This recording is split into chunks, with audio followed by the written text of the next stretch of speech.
check, check, check.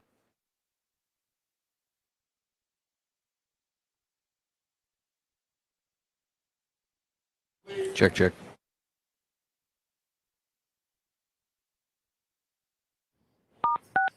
You are unmuted. Do you agree with that? No, that's complete garbage. Now we'll be maybe seated. Jurors on their way?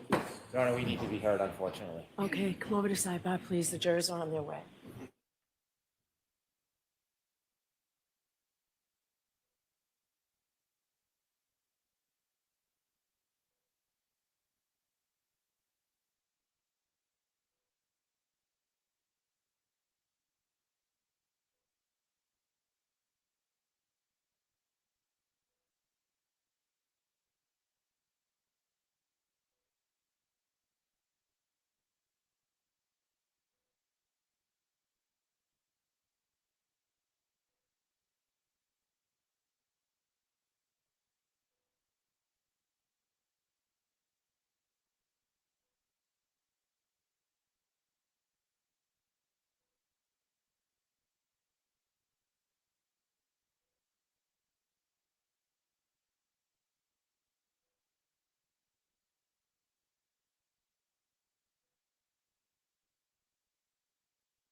You are unmuted.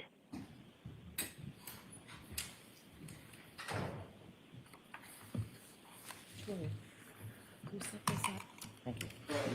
Plug it in for me. I need to see that flash drive. Now open and Here, I seated. need my mouse too.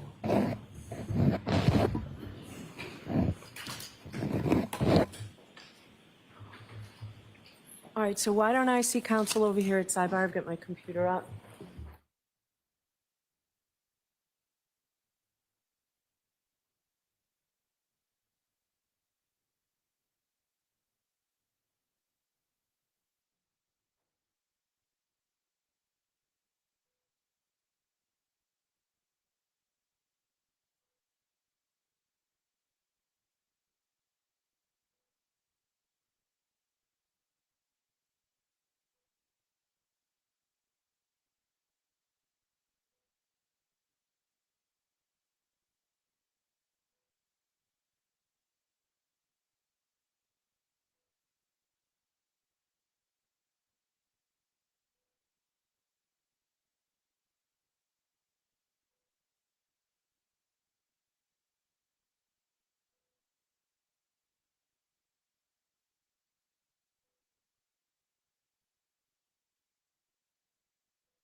Good with that. All rise for the court, please.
Hey. All persons have any business before the Honorable Beverly Canoni, Justice of the Norfolk Superior Court, and before the country before.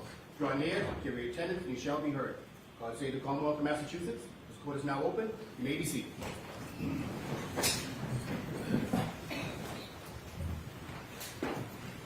Good morning, jurors. Good morning. So I have started far too many mornings by saying to you folks, I apologize for the inconvenience, having you wait around so long. I appreciate your patience. I didn't want to do that today, but I had to do that today. Everybody has worked so hard on this trial, the jurors, the lawyers, the witnesses, that everything has to be right before you hear it. So I needed to do that this morning. I apologize. I do have to ask you those 3 questions. Were you all able to follow my instructions and refrain from discussing this case with anyone since we were here yesterday? Everyone said yes or nodded affirmatively. Were you also able to follow the instructions and refrain from doing any independent research or investigation into this case? Everyone said yes or nodded affirmatively. Did anyone happen to see, hear, or read anything about this case since we left here yesterday? So as you know, it's time for closing arguments. And when I was a trial lawyer, I never liked it when just before closing arguments, just before I stood up, the judge would say, jurors, remember, closing arguments are not evidence. But it's true. Closing arguments are not evidence. The lawyers aren't witnesses. And because they're not evidence, I need you to put away your notebooks because you can't take notes on them. But the reason it used to bother me is because I sensed that it made it sound like they're less important than anything else in the trial, and they're not. They're certainly a very important part of the case. And we've all noticed that you've paid very close attention to this case, and we know that you'll do the same to the closing argument. A couple of things I want to say, and you'll hear more about this in greater detail when I give you the charge. First is, you folks are the fact finders. So it's what you find from the testimony, your memory of the testimony. This has been a long trial, but your memory of the testimony, not the lawyers and not mine. So if the lawyers or I say anything that doesn't square with your memory, it's your memory that serves. Secondly, there are very important constitutional rights that I hope that you understand, or constitutional concepts that you need to understand. First, again, the burden of proof in this case is proof beyond a reasonable doubt and to a moral certainty. And the Commonwealth bears the burden of proof. Right? The burden of proof is on the Commonwealth to prove beyond a reasonable doubt and to a moral certainty. And because of that, in Massachusetts, because the Commonwealth has the burden of proof, the Commonwealth goes last in closing arguments. I've given each lawyer an hour and 15 minutes, and I'm not going to stop them. So we'll start with the defendant's closing arguments. Mr. Jackson.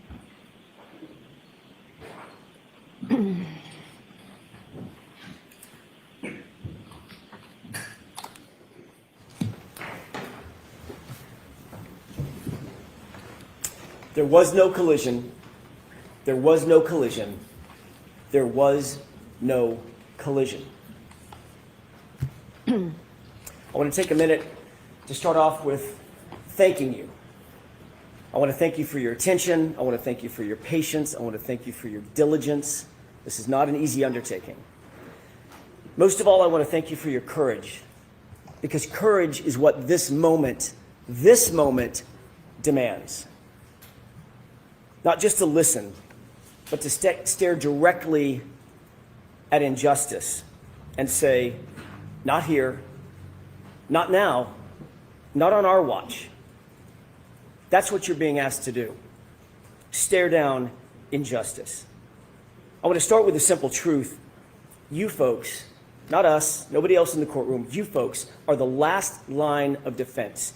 The last line of defense between an innocent woman and a system that has tried to break her, that falsely accused her, that tried mightily to bury the truth. This case was corrupted from the start. It was corrupted by biases and conflicts and personal loyalties that you heard about. And most fatally, it was corrupted by a lead investigator whose misconduct infected every single part of this case from the top to the bottom. In our opening comments to you a few weeks ago, we told you what to watch for. We warned you what to watch for. We begged you what to watch for. Watch for the physical evidence. Pay attention to the medical facts. Pay attention to the science and the physics.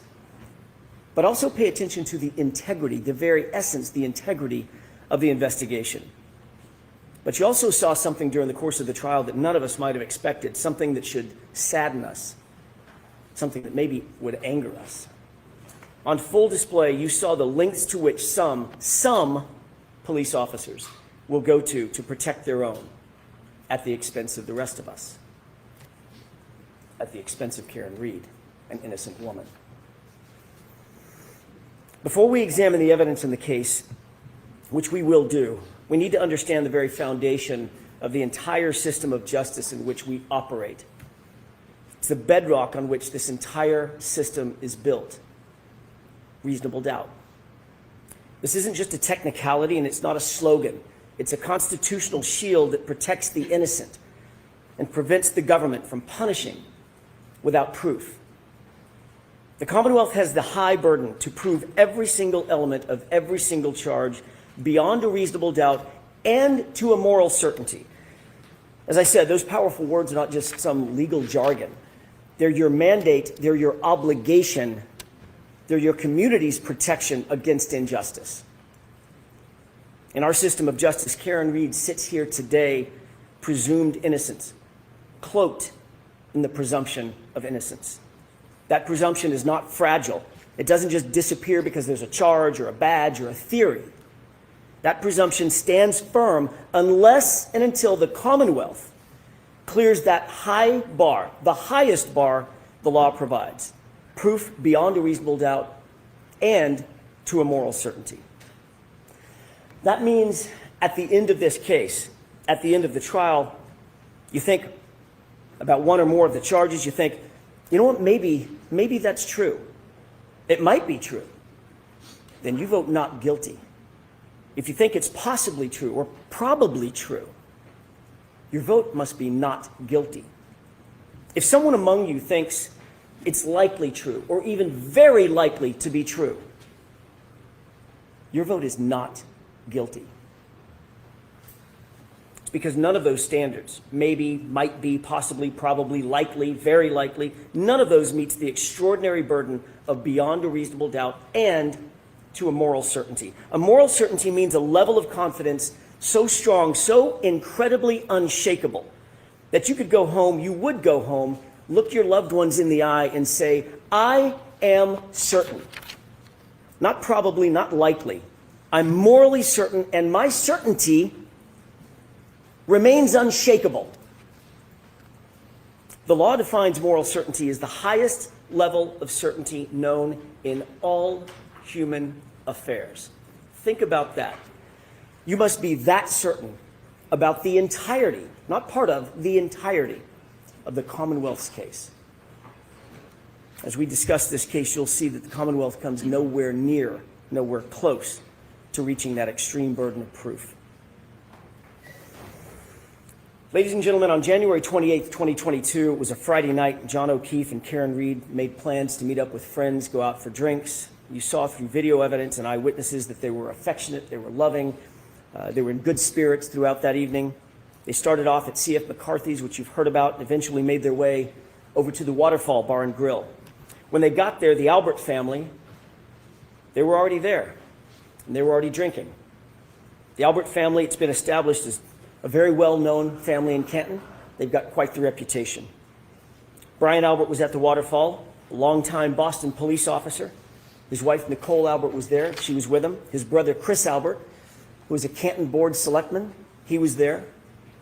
His wife, Julie Albert, their daughter, Caitlin, and his sister-in-law, Jennifer McCabe, whom you met, and her husband, Matthew McCabe, whom you did not meet.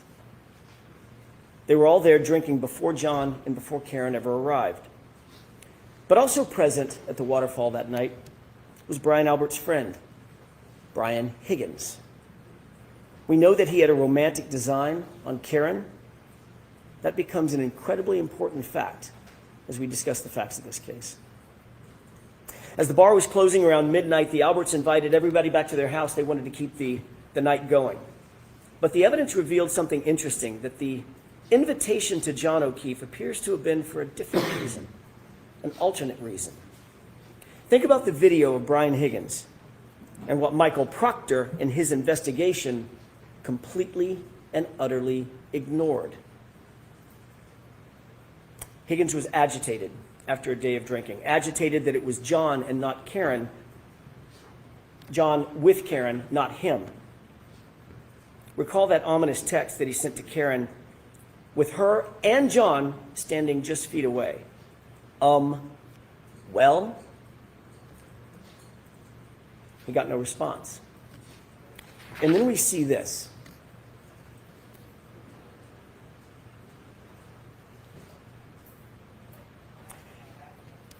That's what Brian Higgins was confronted with following his well text. What of all things starts going through Brian Higgins' mind? Where does his mind go? What is he thinking about after seeing this, after witnessing this? He shows you. And if Michael Proctor had been the least bit interested, this video would have shown him too. Take a look.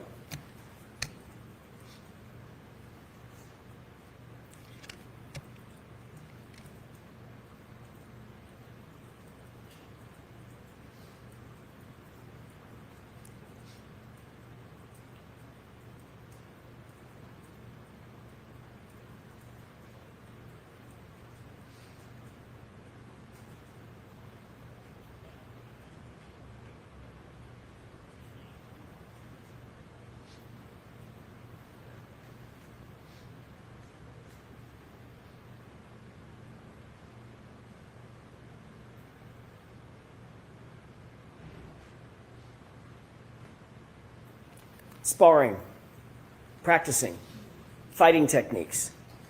Where was Brian Higgins' mind? What was he thinking about? And then what happens? Before you look at the next video, think about what you're going to see. This next video is after he sees John kiss Karen on the forehead, after he sends that aggressive text to Karen with her standing just feet away. Watch closely, and this is what you're going to see. This is what Michael Proctor and his investigation completely ignored. Higgins is very clearly upset. He's agitated. Chris Albert tries to control him. He tries to talk to him, calm him down perhaps. Chris forcefully grabs Higgins' arm. You'll see that in the video that you're about to watch. It appears that Chris is trying to calm him down from something. Brian Albert's standing right there with the other two men, but Brian Higgins is having none of it. He appears to be hyper-focused on one person and one person only, John O'Keefe. In an instant, Higgins angrily jerks his arm away from Chris. Higgins rubs his brow, and he directly gestures at John. A gesture that looks a lot like, let's step outside. Let's go outside. But John looks at him, takes a swig of beer, completely ignores him. Take a look.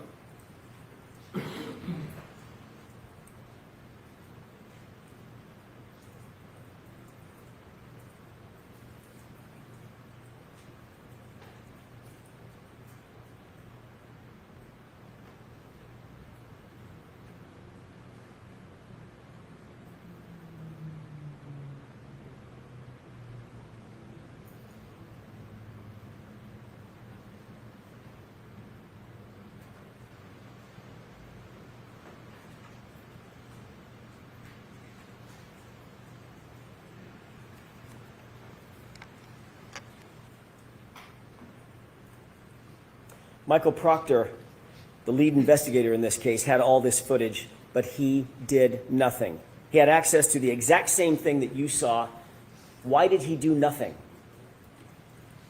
A few minutes later, Higgins then texts John directly. You coming here? 3 question marks. It's now 12:20 a.m. These guys are not good friends. They barely spoke or even acknowledged each other when they walked into the bar together, other than a quick greeting. So why was Higgins coaxing John over to 34 Fairview? You coming here after this?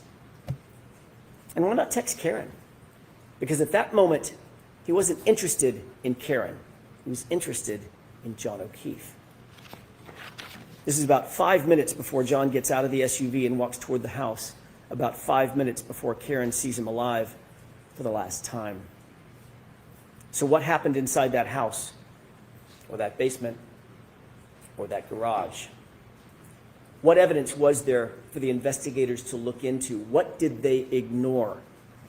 Laceration over John's right eyelid, black eyes, a large dog at the home, an obvious dog bite on John O'Keefe's right arm, a head injury from falling backward onto a hard surface, alleged surface, a text from Higgins, one of the last people to ever communicate with John O'Keefe.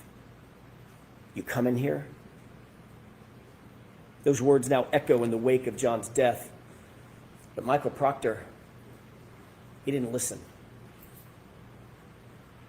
When John didn't come back outside, Karen, very oblivious to what had happened, thinking she was just left alone in the car, out in the cold, in the middle of the night, she got frustrated and she drove home. She arrived back at home, and her Wi-Fi connected to her car or phone connected to John's Wi-Fi at 12:36 a.m. It's an important time, 12:36 a.m. She left John voicemail after voicemail after voicemail. He was unresponsive. He didn't pick up a single call. He didn't respond to a single text. The longer he didn't respond, the more upset she got. Her voicemails reflect that frustration after the fact. That's the frustration that you hear in her angry voicemails.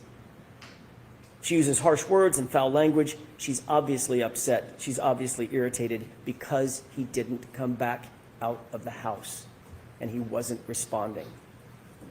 But Karen did not know what you know. She didn't know what the investigators should have known.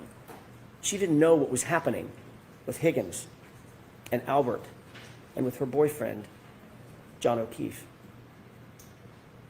When he didn't come home at about 5 a.m., Karen went looking for him in a panic. As you know, her worst fears were realized when she found John beaten, battered, bloody, and left in the snow in Brian Albert's front lawn. At 6 a.m., when Karen found John, you heard about the scene. It was described in detail. It was chaos. To use Mr. Brennan's word in his opening statement, it was bedlam. The screams for help by Karen, the yelling and the hollering, ambulances, emergency lights, fire engines, ladder trucks, paramedics, patrol vehicles, patrol officers, all of them swarming all over the lawn just under Brian Albert's bedroom window.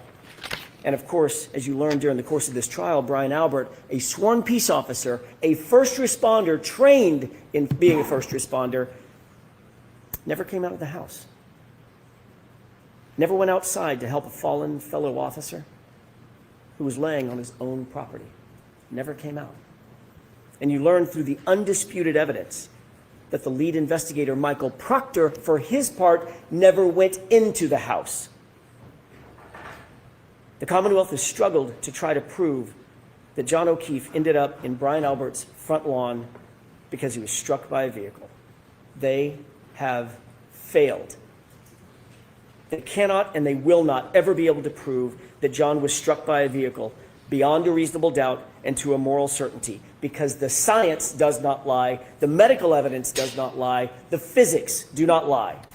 Their investigation was flawed from the start because their investigator was corrupted from the start by bias, personal loyalties. Folks, they cannot prove a collision. John O'Keefe was not hit by a car. There was no collision. So let's start there. I want to take a minute to discuss the actual science, the actual physics, and the actual medical evidence that was presented in this case. The science, it's an old saying, is known as the silent witness. It doesn't lie, it doesn't forget, and notably, it doesn't take sides. If there was no collision, what are we doing here? In order for there to be a collision, there has to have been an impact site. The vehicle had to have struck John, period. I want to remind you of some of the most important testimony in the entire case, and it comes from the Commonwealth's own medical expert, Dr. Irini Scortibello, the Commonwealth's medical examiner, someone governed by law to make these decisions. We know that a person struck by a vehicle suffers massive trauma, broken bones, fractures, soft tissue damage, torn ligaments, contusions, soft tissue injury, severe tissue injury, crushing blows. None of that was present with John. None of it. Not anywhere on his body, including his right arm. Not one bruise. Nothing. The fact is, the injuries are not from a vehicle impact. Not his head injury, not those scratch and bite wounds. Not a single medical expert, think about this, not a single medical expert called by the defense or called by the Commonwealth has testified that John was hit by a car. Not one. Think about the irony. Not one. That's not just significant. It's literally the most important point in the entire trial. Listen again to Dr. Scorti-Bello's words. Question. You did not include in your autopsy, in any fashion, any discussion of whether Mr. O'Keefe's injuries were consistent with a motor vehicle accident, did you? Answer. No, I did not. She told you, quote, I did not see any evidence of an impact site, end quote. She was talking about John's body. The Commonwealth's own medical examiner, Dr. Scorti-Bello, performed the autopsy. She did it personally. She's the only one to have personally examined John's body, and she found no evidence of an impact site on his entire body. That in and of itself is reasonable doubt. You don't need anything more. The Commonwealth's case is done. It's cooked. Their own experts said there is no evidence of a collision, no evidence of an impact. If you want to know what an impact looks like, take a look at this. This is what a body looks like after being struck by a car at 25 miles an hour. And this is what a car looks like after hitting a person at 25 miles an hour. These are exhibits from Dr. Welcher, the Commonwealth's expert. John didn't even have a bruise. Make no mistake, Dr. Scorti-Bello was presented with the Commonwealth's theory of the case, the same case that you've been presented with, and she refused to conclude that John's death was a homicide. She flatly refused to conclude that there was a collision. And you know who agrees with that? That silent witness, the science, the physics, the data. Dr. Wolf and Dr. Rentschler, you just met them recently. They explained they were not initially hired by the defense. They were asked by another agency to conduct their analysis. They looked at the evidence from both sides, not taking a side for the defense or the Commonwealth, completely independent. They looked at the damage to the SUV on the one side of the coin. They looked at the injuries to John O'Keefe on the other side of the coin. Both PhDs, both engineers determined there was no collision. I'm not saying it. The science says it. That SUV's taillight was not damaged by striking an arm, and John was not struck by a 6,000-pound SUV. Period. Full stop. Dr. Dan Wolf did the testing on the taillight. Actual testing, not some ridiculous blue paint kindergarten project. He did lab testing. He did field testing. He did data testing. Actual impact force analyses. In every single test at every single speed, the taillight damage was inconsistent with striking an arm. In every test, the taillight damage was inconsistent with damaging the shirt, the sweatshirt. Remember that severe internal damage to Karen Reed's taillight. Not just the outer lens. The internal diffusers were completely smashed, completely shattered. ARCA testing established that all the internal components of every single test taillight, especially the diffusers, remained completely intact. Conversely, on Karen's taillight, the diffusers were almost completely gone. Folks, understand something. If any part of that diffuser portion of the taillight is broken, there is no light. It doesn't illuminate at all. It's just black. Let's take a look at a couple of photos. At 5:07 a.m. at One Meadows, that's the photograph on the left. What do you notice about the right taillight? It's completely illuminated. Later, at 4:12 in the afternoon, photograph on the right, it's lit up. How can that be? How can that be if the Commonwealth claims that those diffusers, the portion that lights up the light, were already scattered all over 34 Fairview? That's their theory. But don't believe your lying eyes. The taillight's completely lit up. That would be impossible. Dr. Andrew Rentschler, a PhD, a biomechanist, explained that at those speeds, the other side of that coin, John's arm would be basically destroyed.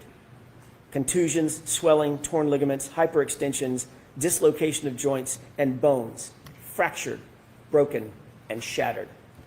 But as you know, John's arm was pristine, save those dog and claw bites. He didn't even have a bruise. Think about this. Think about that photo of those x-rays as you deliberate. You can manipulate a taillight fragment. That's not that hard. You can't manipulate a bruise. If they claimed the car was going fast enough to shatter the taillight and shatter the diffusers, then it was also going fast enough to destroy and shatter John's arm, and it simply did not. How do they square that? They don't, and they can't. So they spent nearly $400,000 of taxpayer money to hire someone to dress up and look like John and paint his arm blue, which told you exactly nothing. The ARCA testing, conversely, also established that it is impossible for John's sweatshirt sleeve to be damaged by an impact with the taillight. The Commonwealth's theory is that the sleeve of John's hoodie sweatshirt was damaged by flying shards of taillight slicing through the shirt and through John's arm. I have 3 questions. Number 1, John's arm had about 36 abrasions. How did 36 shards of acrylic go through 9 tiny little puncture holes? How'd that happen? Somebody needs to answer that. Number 2, why are there no slices or cuts in the hoodie? All the defects are punctures. Punctures that you might get from, say, I don't know, canine teeth. And number 3, if the shards cut bloody gouges into John's arm, that's their theory, why is there no blood, no skin, no tissue on a single shard of taillight that they claim came in contact with John's arm? The Commonwealth cannot answer a single one of those questions because John's arm was not impacted by the taillight. It doesn't make sense simply because it didn't happen. Compare and contrast the ARCA experts and their actual testing to Judd Welcher. He came to you in the Commonwealth's case in chief, and he told you that for the better part of $500,000, he'd come in and testify that John was tall enough to touch the taillight with his elbow. That's it. And even in that basic demonstration, he had to lean in to manipulate it, to get the results that he wanted. Dr. Welcher then claimed that the reason he didn't do the reconstruction, the actual testing, think about what he said. There isn't enough evidence to determine what happened. I beg your pardon? What happens when there isn't enough evidence, in his words? You vote not guilty. That's what happens. That's out of his mouth, not mine. The Commonwealth also used the same company, Aperture, to try to establish a time of a collision that never occurred. The Commonwealth called Shannon Burgess, the supposed expert from Aperture. There is a cardinal sin for experts, folks, a cardinal sin. It's called confirmation bias. It's when you decide to change your opinion to fit a theory. The most important takeaway from Shannon Burgess' testimony was how brazen, how shameless he was in trying to change the data to try to suit the Commonwealth. Remember Mr. Brennan's opening statement. He made some promises to you. He said, this case is about the data. He stressed it over and over again. They've had 3.5 years to get this right. The Commonwealth has had this case for 3.5 years to get it right. So his top expert, Dr. Welcher, prepares a report. And that report says that John O'Keefe was struck by Karen Reed's SUV at 12:31:38. Note that time, 12:31:38. He was struck, he was immediately incapacitated, he was immediately unconscious. So says Judd Welcher and the Commonwealth's theory. But there was a huge, huge problem with that. And somewhere in the middle of trial, somebody must have realized it. They must have realized that the very data they produced unequivocally establishes that they are wrong about a collision. It could not have happened. Why? Because John was interacting with his phone after 12:31:38. Remember, the collision immediately incapacitating.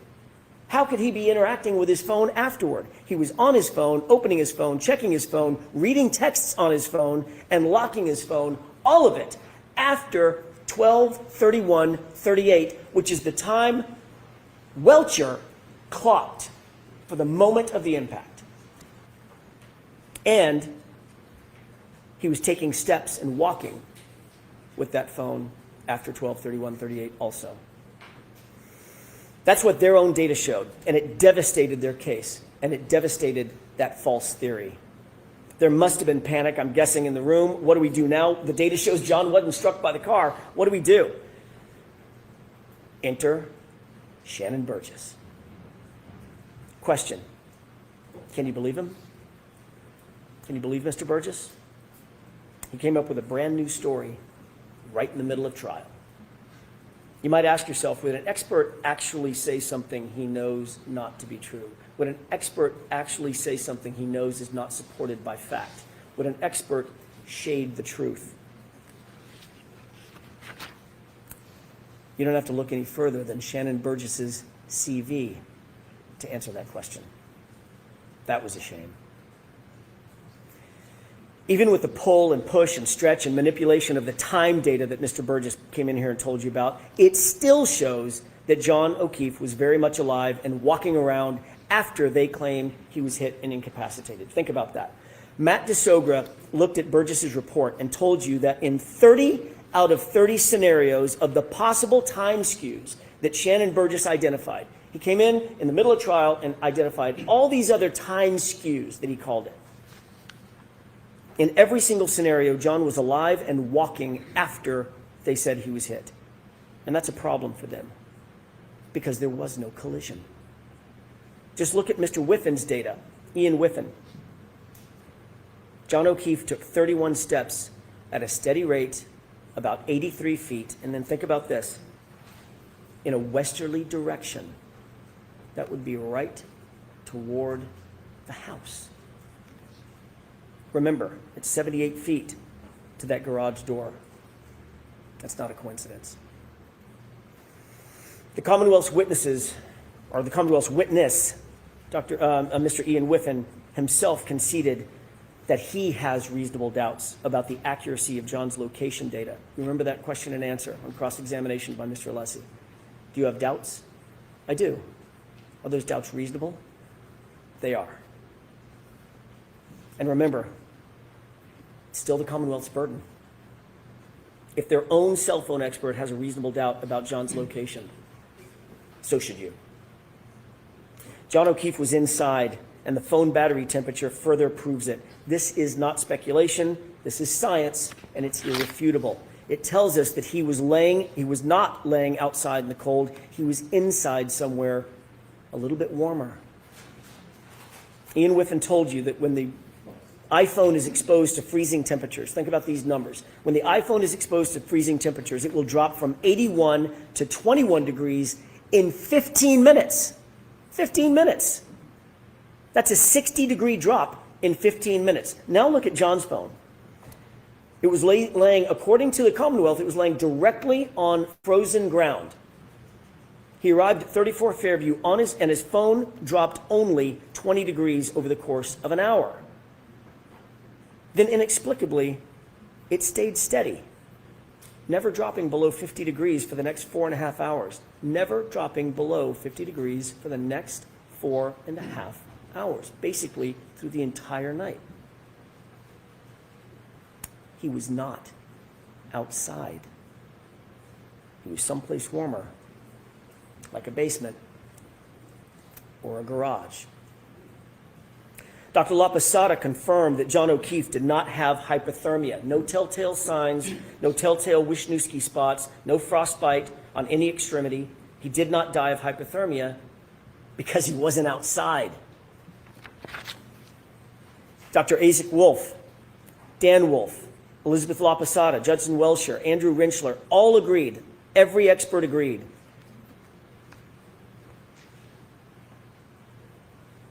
This is how John O'Keefe died. A rearward fall from a standing position.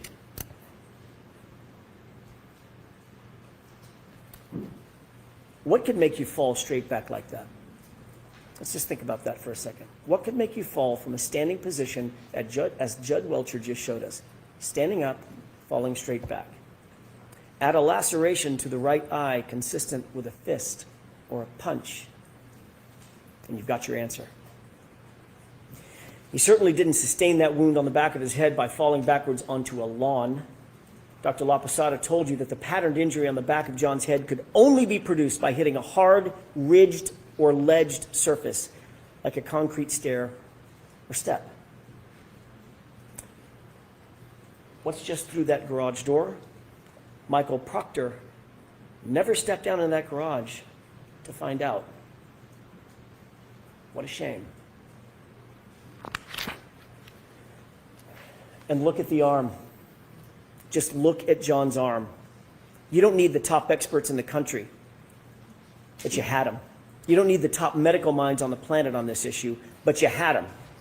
These are dog bites and scratches. These are animal wounds. Not one witness has been called in their trial. Not one. 8 weeks and counting. Not one witness who actually disputes that John O'Keefe's arm injuries are from a dog. The Commonwealth could not find a single medical expert, a single medical witness who would come in here and tell you those are inconsistent with a dog bite or a scratch. And it's equally clear that there was no collision. Dr. La Posada told you in probably the clearest voice in the entire trial. You remember her testimony. He didn't get hit by a car, in her words. He just didn't get hit by a car. You remember the question that was posed by Mr. Brennan, did you consider the speed of the vehicle? And she said, speed didn't matter because he didn't get hit by a car. She repeated it 3 times because it's true, not just because she says so, but because the medical evidence proves it. The medical science proves it. There was no collision. Dr. Rinchler told you unequivocally and just as firmly he didn't get hit by a car. The Commonwealth has not met their burden. They cannot meet their burden. The Commonwealth hasn't called a single medical professional, not one, to testify that John's wounds came from being hit by a car. Not Dr. Scorti-Bello, not Dr. Isaac Wolf. Contrast that with the caliber and the quality of the experts who came in here to tell you what is obvious to anyone with common sense. Those wounds on his right arm are from a dog. This was not an oversight by the Commonwealth. It's just that there is no one out there. No matter how big a check you write, there's not a medical expert who's going to disagree with that. The fact is, this is the central fact in the case. The only fact that matters is literally uncontested by every medical expert. Uncontested, undisputed. There is no evidence that John was hit by a car. None. How much more reasonable doubt could there be? This case should be over right now. Done. Because there was no collision. So given all that, how did Karen Reed end up sitting here? Why is she even here? Why is she in that chair? Why is she in this courtroom? There is a reason for that. And it's a reason they don't want to tell you, and it's a reality they don't want to admit to. The reason we're here is because the system, the very system that was meant to protect her, that was meant to protect all of us, that system has failed badly. So now let's discuss the facts that were and were not presented by the Commonwealth in this case. Over the next few minutes, I want to talk about the utter failure of the police to investigate this properly and to investigate this fully. And what you're going to see is that Michael Proctor, the lead investigator for the Commonwealth, did nothing to actually and properly investigate this case. Let's start with the house. That's the most logical place to start. I think you'd agree. Brian Albert's house, where John's body was discovered lifeless in the lawn. A man, a police officer, is found dead on the front lawn, and no one secures the scene. No tape, no preservation of evidence, no crime scene log, no search warrants, no consent searches, no photographs of the house interior. They didn't treat the house as a crime scene, and shamefully, They didn't even treat the yard as a crime scene. The lame excuse offered by retired Lieutenant Gallagher: it was really cold and windy, and I didn't know if there was a crime that had been committed. What? You didn't know that a crime had potentially been committed? You have a man laying dead in the yard, and here are the undisputed facts that those officers were confronted with. Black eyes. Obviously, black eyes are consistent with a fight. Bloody nose, also consistent with a fight. Bleeding from the face, consistent with a physical altercation. A cut over the right eye, consistent with a punch. No coat in the freezing cold, not dressed for outside, dressed for inside, and one shoe on. I wonder where the other shoe could be. I don't know, maybe in the house 30 feet away. And then you find a broken and shattered drinking glass next to him, the type of glass that you might find, I don't know, let me think about this, in a kitchen in a house 30 feet away. And John's phone was tucked neatly under his back shoulder. Lieutenant Gallagher actually claimed he did not know it was a potential crime that needed investigating. The neighbor across the street, Detective Lieutenant Kelleher, had a ring camera that was pointed at the exact direction where John O'Keefe would have been hit, and nobody bothered to secure it. Nobody bothered to secure it. Nobody even bothered to look at it. Of course this was a potential crime scene. Of course it was. Let's not forget, this was Brian Albert's house, and that comes with privileges. Quote, is the homeowner going to catch any shit? Nope. He's a Boston cop too, end quote. That quote starts to make a little more sense now, doesn't it? Michael Proctor wrote those words just hours after John's body was found. He sent this in a private chat, in a private text he never, ever believed would ever be revealed. He sent that text in a series of messages that now belong to you. You weren't given the opportunity to hear from Michael Proctor, but you can read his thoughts for yourself. And I urge you, go read them. They're in Exhibit 209, in case you're wondering. But here are the highlights. Proctor starts the conversation, quote, all the powers that be want answers ASAP. He's getting pressure, obviously, to get this done. His friend then asks what Proctor's probably thinking at the time, quote, I assume you guys are out to make it cut and dry since it involves cops. Something stinks. And Proctor responds, yeah, to the something stinks. And then he goes on, but there will be some serious charges brought on the girl. Think about that. Hours into this investigation, there will be some serious charges brought on the girl. She's a whack job cunt. Yeah, she's a babe. Weird Fall River accent, though. No ass. No ass bitch. She's got a leaky balloon knot. Leaks poo. Zero chance she skates. She's fucked.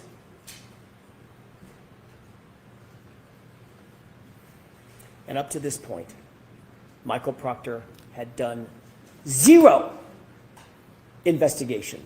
Nothing. Save talked to a grand total of 3 people, all of whom were named Albert or McCabe. That's it. And this was his mindset. This is the same lead investigator who sent the group chats that you heard about with Sergeant Buchnick. Late night, sitting at his office, rifling through Karen's phone, bragging about looking for naked pictures of her. That text wasn't sent to his buddies or his friends. That text was sent to his supervisors at the Massachusetts State Police, for God's sake. And what was their response? Sergeant Buchanan liked this conduct with a big old thumbs up. He encouraged it. Ladies and gentlemen, a lead investigator is every investigator is supposed to be objective, an objective fact finder. No bias, no agenda. Michael Proctor went far beyond just insulting Karen Reed. He dehumanized this woman. He betrayed her as a human being. He was fired for this blatant bias. If the Massachusetts State Police can't trust him, how can you trust him with this investigation and with your verdict? And with Karen Reed's life? The lead investigator in a murder trial was never called to testify. Think about that. That should stop you in your tracks. Wouldn't you want to hear from Michael Proctor? Wouldn't you want to hear from the lead investigator in the case? Don't you have questions? The Commonwealth did not present their own lead investigator to the jury, the very jury who is charged with judging the investigation. Michael Proctor clearly is radioactive, and the Commonwealth stayed away from it. Michael Proctor is no longer a Massachusetts State Police officer. He wasn't transferred. He didn't go on sabbatical. He didn't retire. He didn't resign. He was fired. He was terminated for cause. The Massachusetts State Police investigated him, found him guilty of dishonorable conduct, not just for those text messages, folks, for sharing confidential information with witnesses, and for bias. Not just any bias, bias in this case. Fired. This is the man who touched every single piece of important evidence in this case. All the evidence that was brought before you in this trial went through his hands one way or another. The shirts, the shards. Remember that when Mr. Brennan gets up and gives his closing argument. The shirts, the shards, all in Michael Proctor's possession. Mr. Brennan and the Commonwealth, I think, have pinned their hopes on some microscopic pieces of, or close to microscopic pieces of plastic that were claimed to have been scraped from the hoodie several months after the fact. What he failed to ask every single every single witness is who had access to that shirt and who had access to those taillight fragments, and the answer is it was Michael Proctor. Not for days, not for weeks, for months on end, for months unaccounted for, before they were submitted to the crime lab, before they were ever scraped. Just go look at the chain of custody documents. You've got them. Why didn't Michael Proctor give those clothes to Maureen Hartnett with the crime lab when she was at Canton PD just days after the fact to receive those solo cups? Remember that? Just a few days later, she was there. She drove up. She did the driving to take the solo cups in the grocery bag, which has a ridiculous aspect to it in and of itself as well. Why not just give her the shirts as well? Give her the taillight fragments if any were found at that point. Why hold on to them? What could possibly be a reason? Why wait until March to book those into evidence? Now let's talk about some of the other problems with the Commonwealth's evidence.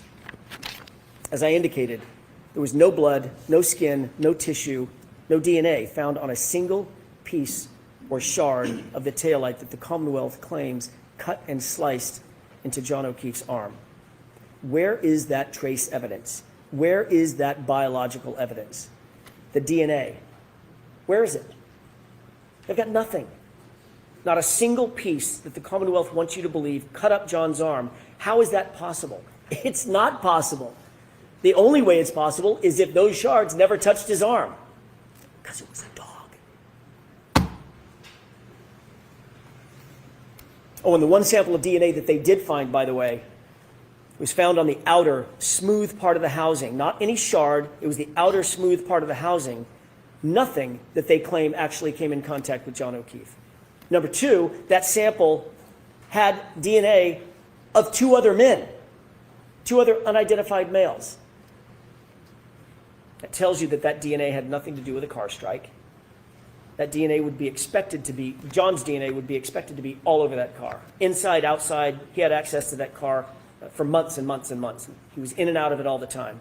Show me some blood, then we'll talk. They can't, and they won't because it doesn't exist. That SUV never hit John. The hair found on the bumper. The Commonwealth really stretched its own credibility on this one. That magic little hair on the SUV supposedly survived a 37-mile drive in 47-mile-an-hour winds. But that little magic hair just clung there, just hung on. That same hair that moved in between photos in the Sally Port. Remember that? There were two photos taken, and it was either the breath of the photographer or just the movement of walking by the hair. It literally moved between the two photographs. But that hair is supposed to have hung on in a 37-mile drive in a blizzard?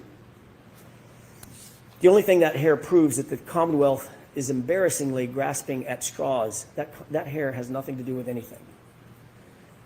But it doesn't stop there. There was another revelation at trial, a big one, a huge one, and it came from a very unlikely source. Christina Hanley, the quiet, reserved criminalist who told you something the Commonwealth likely did not want revealed because it's devastating to their case. Absolutely devastating. And it's this. The glass on the bumper didn't match the cocktail glass. None of it. Remember, February 11th, Michael Proctor, without any other person with him, no witness, no supervisor, no other person with him, claims to have found a single piece of glass at the scene. February 11th, single piece of glass, Michael Proctor. Keep that in mind. Interestingly, the glass on the bumper that didn't match the cocktail glass, one piece did match one other thing. The Proctor glass. Those two go together. The only two things that go together from that bumper are the Proctor glass. We know that there's no glass in the taillight. We know that nothing else was shattered on the vehicle. Therefore, that glass had to be placed there. Didn't come from a crash. Didn't come from a cocktail glass. So how did it get sprinkled on the back of the bumper? Whose proverbial fingerprints are on that glass on the bumper? The only thing it matched was Michael Proctor. What about the Ford Edge and that snowplow driver, Brian Loughran? He observed that Ford Edge parked outside Brian Albert's house at 3:30 a.m. That vehicle was moved directly in front of where John's body was found sometime between 2:30 and 3:30 in the morning. The only person connected to a car of that make and model, Brian Albert. Michael Proctor did nothing to investigate that point. Did nothing to investigate whose Ford Edge was parked in a spot specifically to block the line of sight in the exact position where John's body would be later found by Karen Reed. No one, not Michael Proctor or anybody else, checked it for evidence. No one even asked any questions about it. That Ford Edge, Brian Albert's Ford Edge, completely ignored. Michael Proctor failed to interview obvious witnesses in this case. Why? Why didn't he want to speak to the snowplow driver, Brian Loughran? Why did he falsely claim that no one plowed the roadway that morning? When police dash cam video, you saw the dash cam, it shows plows going back and forth all morning.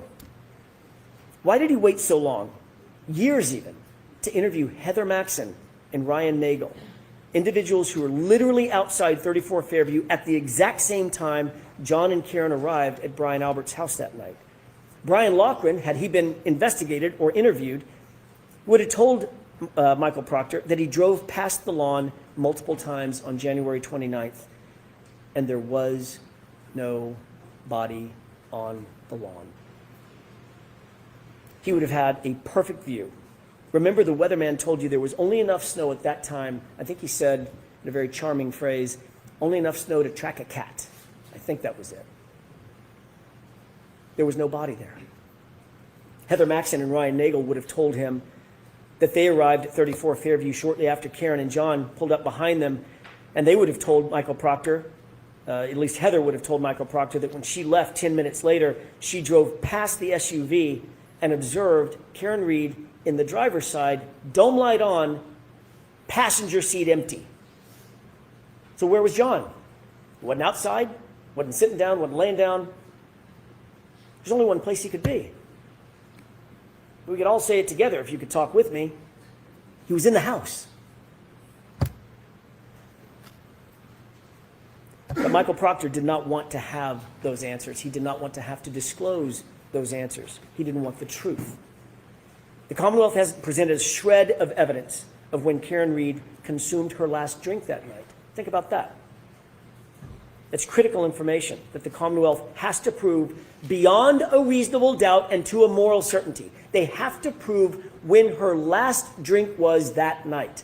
They have to prove it. We don't have to prove or disprove anything. Every single witness who was asked and who had an opportunity to observe Karen that night said the same thing. She wasn't drunk. She wasn't stumbling. She wasn't slurring her words. She was, in the words of Ms. Kolakithis, completely normal. Even Jennifer McCabe, grudgingly, had to admit that fact. It's on video. Instead, they used Yuri Buchanan, to try to come into court and count sips of alcohol, which he admittedly got wrong. According to Ian Whiffen, the Commonwealth's own expert, the location data, using location data on John's phone, showed Karen driving lawfully. She was driving safely. She was under the speed limit. She was slowing and stopping at stop signs, slowing around corners. And Ryan Nagel corroborated that when he saw her make that left-hand turn onto Fairview. The Commonwealth has an incredibly high burden to prove that Karen was driving under the influence. They have failed to prove that beyond a reasonable doubt and to a moral certainty, because it depends on when she had her last drink. What happened after she got home and she was upset with John for not coming back out of the house? That would answer that question. As you well know, no one searched the house for signs of a struggle. Not that night, not the next day. I'm talking about 34 Fairview. Not ever, not once. Not with a warrant, not with consent. They never went into the basement, the stairwells. They didn't look at the walls. They didn't look in the garage. Nothing was ever examined. Nothing was checked for blood. Nothing was checked for DNA. They didn't look for a ledged or ridged surface. Zero. You'll remember how surprised Jennifer McCabe was to recall that there was a garage door even on the house. Except this was her sister's house. She's been going to that house since she was 5. She's seen that house. She's been in and out of that house hundreds of times, maybe thousands of times. She's been going to that house her entire life, and yet she acted surprised when I asked her about it. Remember Jennifer McCabe's answer when I asked her whether there was a door to the garage. I was asking her about the front door, the side door, and the garage door, and her answer was, oh, actually there is a garage door right there. Investigators never opened that door. Let's change the scenario. What if it wasn't the house of a Boston cop? What if it wasn't the house of Brian Albert? We can be certain that investigators would have torn that house apart to get answers about why a fellow police officer was laying dead on the homeowner's lawn. You can betcha. But because this was Brian Albert's house, a Boston cop, nope. And because he was a fellow cop, an insider, they didn't even open the door. That is not justice, folks. That's just pure favoritism. Each of these facts is more than a question mark. They're failures of duty. They're blank spots on a map where justice is supposed to live. And every single one is a reason why you cannot convict Karen Read. Reasonable doubt abounds. If the Commonwealth failed to investigate every reasonable alternative, how dare they come in here and ask you for a verdict? They didn't investigate the case fully, and yet they're asking you to take the easy road and do their job for them. These facts do not represent reasonable doubt. Nothing does. Every one of these facts that you're seeing that we're talking about represents reasonable doubt. Every one. The police and the prosecution are in a position to take people's liberty. It's the most dire and consequential act a civilized government can take against one of its citizens. Their obligation is not just to try to get it right. They have to convince you to the highest degree of certainty known in human affairs. They have to do it all, every bit of it, beyond any and all reasonable doubt. And they have not done that here. And how about the homeowner himself?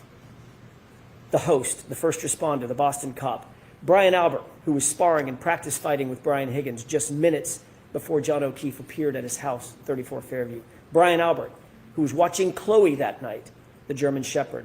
Brian Albert, whose phone and his wife's phone were never secured. Brian Albert, who never came out of the house. But that doesn't mean he wasn't awake. It doesn't mean that he wasn't on his phone. Think about this. Jennifer McCabe claimed that her sister and Brian Albert both slept through this complete chaos right outside their bedroom window. But Jennifer McCabe's phone records tell a different story, and they tell the truth. She spoke with them for the better part of a minute, 38 seconds to be detailed about it, at 5:07 a.m. And then she lied about that call. Remember that? What was the reason for that call at 5:07? Was it panic?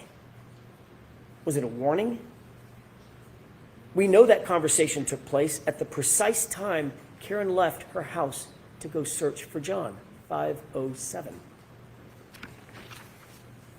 We could answer those questions if we just had access to their phones. Brian Albert, Brian Higgins. But Michael Proctor wasn't interested in their phones. Not only did he not secure their phones, he never even asked. And what about Brian Albert's dog, Chloe? A dog with a history. A dog that is, quote, not good with strangers. Dr. Russell confirmed that John's patterned injuries were from a dog, just like the dog Brian Albert owned. And then Chloe just disappeared. Not there the next morning. None of the officers that you heard from said that there was a dog in the house. They didn't see her. She was just gone. And then ultimately gotten rid of altogether. Who gets rid of their family pet? Unless they had something to hide. Michael Proctor wasn't interested in that either. And recall the group chat with the Alberts and the McCabe's. They were getting their story straight. Matt McCabe, whom the Commonwealth did not call in this trial, instructed the group in that group chat, you'll recall, tell him to say the guy never came in the house. Think about that exact quote. Tell him to say the guy never came in the house. And Brian Albert, the patriarch of the family, exactly, exclamation point. He blessed it.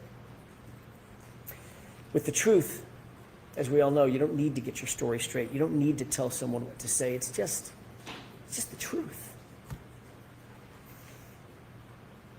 And what about the Google search? A Google search that Jennifer McCabe admitted having made. A Google search that was time-stamped by Celebrite at 2:27 a.m. A Google search that read, Haas Long to die in cold. It is uncontested and undisputed that that search was deleted. If the 2:27 a.m. timestamp is not true, why does Jennifer McCabe have to lie about it? Why delete it? If the 2:27 a.m. timestamp is not true, why create a false story about Karen screaming Google hypothermia? That's just a fabrication. That's just a made-up fact. And by the way, if someone does tell you Google hypothermia, why would you Google how long it takes to die in cold? Wouldn't you just Google hypothermia? Jennifer McCabe enlisted Carrie Roberts to help shift the blame to Karen. Why go to that much effort unless you're trying to cover for something?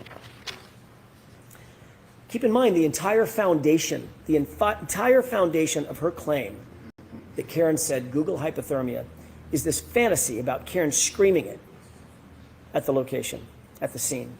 That's her entire excuse. But that story went completely off the rails when Carrie Roberts admitted that she perjured herself to back up Jennifer McCabe's false story. That was a dramatic moment in court. It's an admission of perjury, and you don't see that very often in a courtroom. That tells you everything you need to know about the character and quality of the prosecution's case and their witnesses. Lying and perjury and admitting to it. A fundamental tenet of any investigation is to ensure that witnesses are independent and not influenced by other witnesses. You start by separating the witnesses. Michael Proctor did none of that in this case, and we see the results. Think back to Jennifer McCabe's own text messages with Carrie Roberts. About Carrie Roberts, not with Carrie Roberts, notably. What Carrie Roberts didn't know was at the time she was being interviewed by the police, Jennifer McCabe was in real time. She was bragging about having influenced Carrie's testimony or her statements to the Alberts and the McCabes. Quote, she's telling them everything, all the stuff. Remember that timeline that we talked about with Jennifer McCabe? That's what she was referring to. She's telling him everything that Jennifer McCabe had put in Carrie Roberts' timeline. The Commonwealth wants you to believe that Karen Reed made a statement at the location, at the scene. I hit him. I'm sure you'll hear that from the prosecution in their final arguments. But their own witnesses contradict that. Jennifer McCabe admitted on cross-examination that her very first statement to law enforcement, confirmed that Karen didn't say anything. She asked, could I have hit him? Did I hit him? Is he dead? The physics and the science answer that question. Could you have hit him? No, you couldn't have.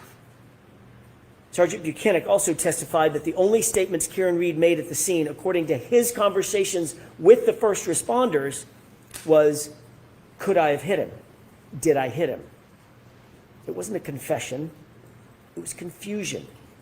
And Dr. Russell explained that confusion. She told you why Karen Reed, or anybody in that position, might ask those questions. She was suffering from extreme grief reaction, which according to the evidence can last for years. Even her medical records confirm that diagnosis. It's common to ask those questions in grief. It's common to ask those types of questions in shock. You're trying to make sense out of the nonsensical in the moment. And the Commonwealth has tried to twist those words into a confession. There is no evidence that any officer at the scene ever heard Karen Reed say, I hit him. Not a single police officer at the scene came in to support the Commonwealth's claim. It's not on video, it's not on audio, it's not in a single police report, it's not in a single EMT or EMS report. Nowhere. The fact is, Karen never said, I hit him. You saw the video, multiple officers were right there. She simply never said it. What did Jennifer McCabe do and not do when she got to 34 Fairview? She would have you believe, I want to set the scene for you, that she's confronted out of the blue with John O'Keefe's lifeless body. Her friend, John O'Keefe. He's bruised and battered, he's bleeding, his eyelid is cut, his nose is bleeding. Karen is screaming at the top of her lungs. Carrie is screaming back to Karen, shut up! Both women begin crying. Both women are giving CPR. There's chaos everywhere. It's building in the yard, just feet from Brian Albert's house, Brian Albert's window. Jennifer calls her sister at 6:07 with all this chaos going on. No answer. Jennifer calls her sister at 6:08 with all this chaos and bedlam going on. Still no answer. No lights come on in the house. In the midst of all this screaming and this chaos, Brian Albert doesn't come outside. Nicole Albert doesn't come outside during this maelstrom. And yet, Jennifer McCabe never goes inside to check on her sister. There's literally no signs of life inside the house. And Jennifer McCabe doesn't take a step inside that house to check on her family. Why is that? Does that make any sense? Everyone would sprint inside the house to make sure that there's no one in there that was hurt or injured or, God forbid, dead. Everyone would do that. But not Jennifer McCabe. The only way that makes sense is if Jennifer McCabe already knew that Brian and Nicole were just fine. That's the only reasonable explanation. And the only way she would know that they were fine is if she knew what happened. But Michael Proctor never explored this incredibly suspicious behavior. Don't you have questions? This would give anyone reasonable doubt. And don't you have questions also about Brian Higgins? Michael Proctor certainly didn't. Higgins had been sending flirtatious and romantic texts to John's girlfriend, Karen Reed. You'll remember I asked Sergeant Buchanan a simple question. Were those texts flirtatious in nature? He refused to answer that simple question. Do you remember that?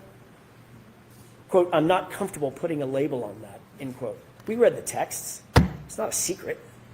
Of course they were flirtatious. Of course they were romantic in nature. The reason he refused to answer that simple question is telling. It's because these flirtatious texts establish a motive for Brian Higgins. Sergeant Buchanan could not bring himself to tell the truth. His bias was on full display. He was covering for another cop. Investigators also ignored Higgins' suspicious late-night visit to the Canton Police Department. That was after a night of drinking, by the way. Why didn't they investigate this? What was so important that Higgins needed to go to the police station at that time, 1:30 in the morning, while drunk, by the way? Why weren't they interested in those facts? Remember, he's an ATF agent. He's a cop, a member of the Blue Wall, and best friends with Brian Albert. He would know that the CPD would be the first to get the call when someone reported John missing or injured. He would know what to look for, what to listen for, to determine if a report had been made and when and what the response was going to be. You saw the skulking through the hallways with his hood up, moving bags between cars, and of course, that late night mysterious phone call on his cell phone, a phone that you don't have and that you'll never see. All of that, and Michael Proctor never gave him a second look. All of that, and the Commonwealth, who's supposed to be after the truth, didn't call him to the stand. If you have any unanswered questions about Brian Higgins, that's reasonable doubt. The police didn't interview Brian Higgins on January 29th, 2022, but he was at the police station, as we've just seen.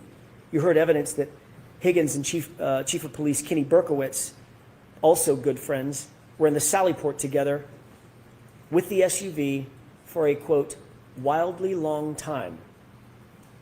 Kelly Dever, another Boston cop, told you that. She also told law enforcement agents that she found it, quote, weird that Higgins could have access to that very sensitive evidence, the SUV. Folks, there is never a situation in which a witness, a potential suspect even, should be given access to the evidence in a case. But that's exactly what happened here. Higgins was given unfettered access to that SUV and its taillight nearly immediately, according to Kelly Dever's statement to law enforcement. And it was at that exact time, the exact moments that Higgins would be in that Sallyport, that the 42 minutes of the Sallyport video is just missing. It's just gone, vanished. Well, that's convenient. Now put in context the condition of that taillight when it was actually seized in Dighton. It was cracked, but not completely damaged. I ask you to compare and contrast Officer Kelly Dever, her attitude, her demeanor. That's all for you to judge. Her attitude, her demeanor, her truthfulness, her motives from the witness stand. Compare and contrast that to Sergeant Nick Barrows. Who's more believable? Officer Barrows is unattached to any of the players in this grand play directed by Michael Proctor. He's truly independent. And what did he tell you? Was the taillight, he was asked, was the taillight in this condition when Michael Proctor picked up that SUV at 412? His answer? Absolutely not. Absolutely not. It was cracked, but not completely damaged, not smashed out like that. So how did the taillight get cracked? How did it end up in the condition where it was cracked, as Officer Barrows saw it, but not completely damaged? Well, you don't have to guess. There's a video. Just watch.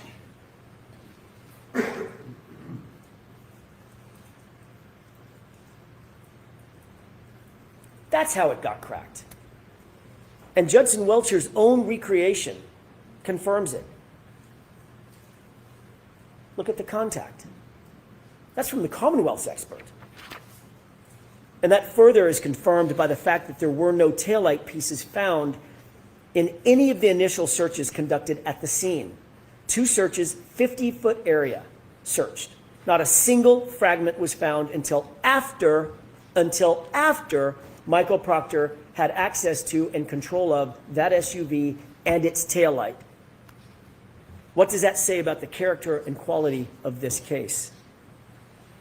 It's revealing what happened here at trial. One of the most dramatic moments probably of the trial, Kelly Dever. How can you trust this investigation when you saw how far a police officer will go? You had a front row seat to the power of police manipulation and police corruption, a front row seat. Kelly Dever was interviewed by a separate law enforcement agency, not a friendly department, not Boston Police Department, not Michael Proctor's MSP, a different independent agency. She told those law enforcement agents in a formal interview that she saw Brian Higgins and Chief Kenneth Berkowitz alone in the Sallyport with the SUV. She was detailed, she was clear, she was unequivocal, she remembered the specifics, she recalled how it made her feel, quote, weird. She recalled how long Higgins spent, a quote, wildly long time, as she described. These are all incredible details to tell law enforcement. She couldn't have been clearer, she couldn't have been more specific. But then she's put on a witness list and she's subpoenaed by the defense. Oh boy. Then this rookie cop was called up to the police commissioner's office, the same commissioner that was the boss of Brian Albert. They have a meeting, a private meeting, and he says, wink, wink, nod, nod, we support you, Officer Dever. What else was said in that meeting? What else is reasonable to believe was said in that meeting? She claimed she couldn't remember. She claimed not to remember if he instructed her to do the right thing. But the commissioner of the Boston Police Department certainly said something to this rookie cop, and all of a sudden, that detailed, unambiguous, unequivocal statement to law enforcement became, what did she say? A false memory. Not I didn't say it. She admitted she said it. She admitted she detailed the entire story. She just said, it's a false memory. What? So she's called to the commissioner's office to make sure that she would do the right thing. That's why she was called. And now we know what that means. In her words, my entire career depends on what I say here on the stand. I'll quote that again. Quote, my entire career depends on what I say here on the stand. You bet it does. That's how it works. And that's how we got here. At the end of the day, you have to ask yourself, can you trust the Commonwealth's case? Can you trust their witnesses? Can you trust their evidence? And here are a few of the highlights. A video that was played in a courtroom and sold as accurate. Turns out it was completely inverted, flipped backward, completely false. The test that formed the basis of their entire theory of the case. Watch closely as Dr. Welcher stands as a surrogate.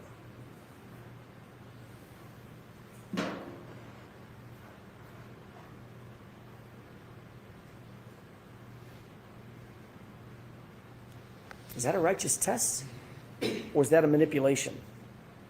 Dr. Welcher tried to deceive and fool you by leaning into the car, manipulating the results of his own test.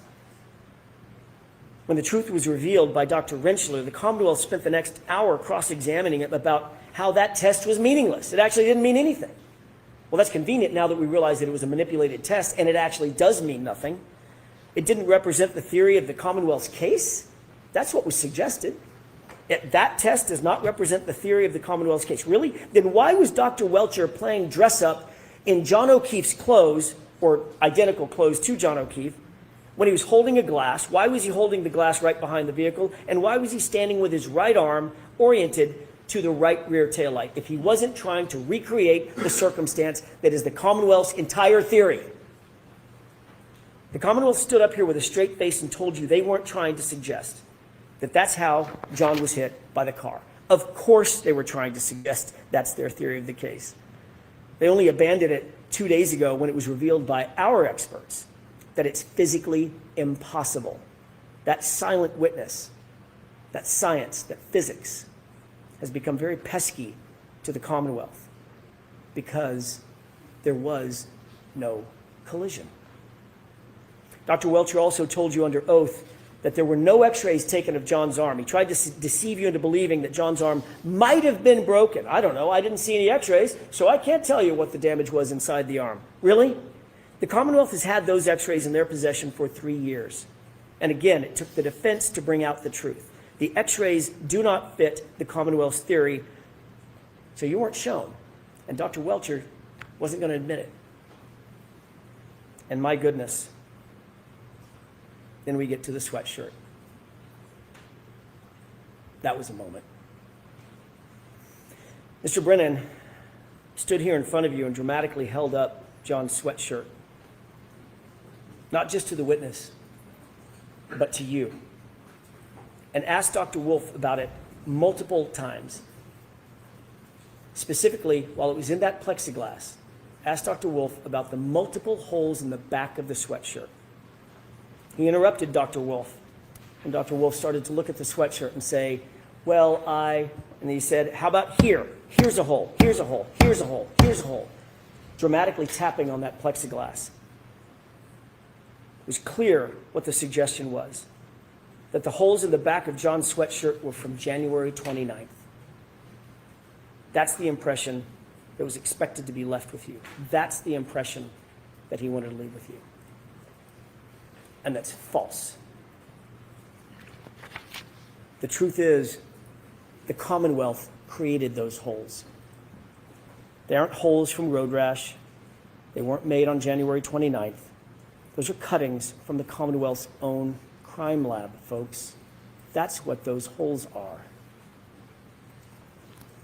And even with 3 prosecutors, all 3 of them, sitting right there in the room at the time, it had to be the defense to correct that record, to bring out the truth. If we hadn't done that, what impression would you folks have been left with? That's more than negligence. That's dangerous. It's dangerous. I'm going to guess that Mr. Brennan's not going to say much about this, about the fraud that was attempted on you. And if he doesn't, that speaks louder than any concocted excuse that the Commonwealth might come up with. It's shameful. It's shameful. We are after the truth in this courtroom. You're entitled to it. Demand it. Why would the Commonwealth stoop to a stunt like that? It's desperation. They know what you now know, what their experts know. There was no collision. So now we've reached the final moments of the trial, and you've seen the facts and you've seen the evidence, and we've just talked about dozens and dozens and dozens of facts that are reasonable doubt. Each one of them are reasonable doubts. These facts, these note cards that you're looking at, piled high, one on top of another, literally stacks and stacks of them covering the table. As you mentally sift through those cards, realize that every one of them is a massive hole in the Commonwealth's case. Every single one of the note cards represents a hole in the Commonwealth's case. If you're holding mentally even one of those cards, you're holding reasonable doubt, folks. You're holding a not guilty verdict. Reasonable doubt is not a sliding scale. It's a wall. If the Commonwealth cannot get over every one of these dozens of walls, you have to acquit Karen Reed. The truth is, Karen Reed is not guilty. Not because of technicalities, but because the facts, the law, the science, the physics, the data, they all say so. They demand it. The Commonwealth does not have a theory about how John was hit by the car. They haven't even shown you that it's possible that he was hit by a car. And the reason they haven't is because it's not possible that he was hit by a car. There was no collision. Your job is not to do their job, their burden entirely. It's theirs. They have to prove this case and their theory beyond all reasonable doubt and to a moral certainty. And not only do they not have a theory, they can't prove one that doesn't exist. All you need to know is that the Commonwealth failed. They failed to provide you with a truthful representation. They failed to prove the essence of their case, that John was even hit by a car to begin with. They failed to prove any intent on the part of Karen Reed because she has none. They failed to investigate the actual suspects in this case. They failed to present the lead investigator to you. They failed to justify the perjured testimony that you heard discussed in this case. They failed to hold accountable an officer who came in here and lied to you and claimed false memories so she could do the right thing to cover for a fellow cop or cops. They failed to maintain a fair and unbiased and honest investigation. They failed to present you with the truth. And this is what you get. An investigation that's riddled with errors and omissions and a rush to judgment and conflicted and corrupted from the start. Every part of it. That is the literal definition of reasonable doubt. How can they ask you to be morally certain based on this evidence? It's a tragedy. When the government fails so completely, so catastrophically, when there are dozens and dozens of points of reasonable doubt on the table, your duty, your oath is clear. Your sworn obligation under the law is to acquit Karen Reed, not just because you can, because you must. Justice demands it. Do not let the Commonwealth get away with this. Don't let them get away with this. Do not endorse and sanction an investigation that is broken and corrupted top to bottom. But just as importantly, do not let Michael Proctor get away with it. And make no mistake about it, folks.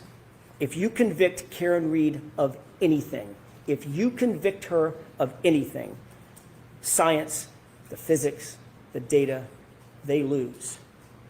But tragically, Michael Proctor wins. Remember his texts. Something stinks.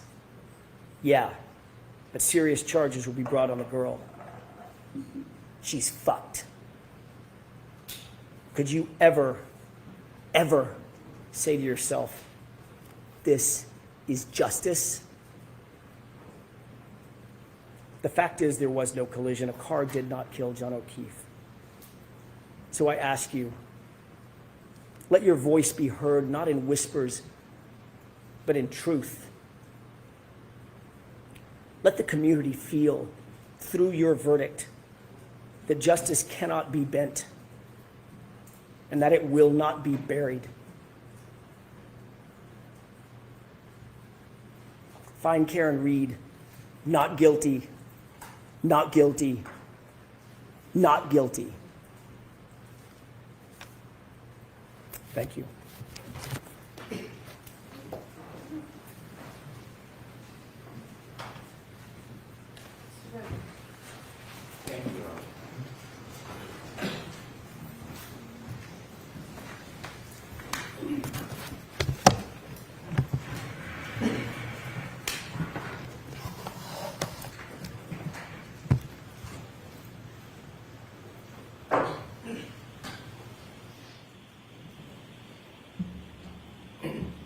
John O'Keefe was 46 years old. 46 years old. He spent his life helping people. He's described as a good man, kind, generous, thoughtful. He was a Boston police officer. He worked to help the community. Everything you've heard about this man, he was a good man. He helped people. When his niece and nephew had nobody, he took them in. He took them in. John O'Keefe seemed to be the type of person who would help anybody at any time. And on January 29th, 2022, John O'Keefe needed some help. He needed help from somebody else. You see, John O'Keefe had just been hit by Karen Reed in front of 34 Fairview Road, and he lay on the ground dying, and he needed help. Someone to reach out a hand, someone to knock on a door, someone to make a phone call to 911, even anonymously. Not take responsibility, just to help. And there was only one person in this entire planet who could help him that morning, to give him a chance. Maybe it was a 33% chance if he met the Isaac Wolf of the world. But to give him a chance. And that one person who could help him that morning was this defendant right here, Karen Reed. And she made a decision. In her Lexus with the shattered taillight, debris field all over the front yard, and John O'Keefe lying helpless like a child on the front yard, she made a choice. She didn't call 911. She didn't run to his aid. She didn't knock on a door. She made a decision about herself. In her Lexus, she drove away.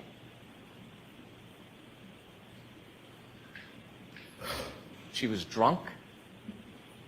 She hit him, and she left him to die. She was drunk. She hit him, and she left him to die. Before I go through and detail the evidence, let's talk a little bit about the evidence as a whole. She was drunk. She was drinking that night. She was drinking McCarthy's with John. She was drinking at the waterfall. Her blood was taken with samples of a retrograde analysis, almost 2 to 3 times the legal limit. She was drunk. She hit him. The timeline in this case is beyond dispute. You can accuse, assault, characterize, malign, twist. The timeline doesn't change. It is data. Data is data. The black box, the forensics from the SD card, we know exactly step by step where they were. We know in that window, she hits him because he never moves again. His healthcare data, the temperature on the battery of the cell phone, the physical evidence, the debris field, the DNA, the hair. And then she left him to die. He had a basal skull fracture, counter coup. You heard all about it when the back of your head hits the ground and the brain comes forward. Dr. Wolf told us the reason why they have level 1 trauma centers around the country is because people can survive this injury if they get help. That's why they have this care. That's why they have these hospitals. But you gotta get help. You gotta get help. And if you don't, you develop symptoms, ecchymosis, raccoon eyes, your brain swells, and you die.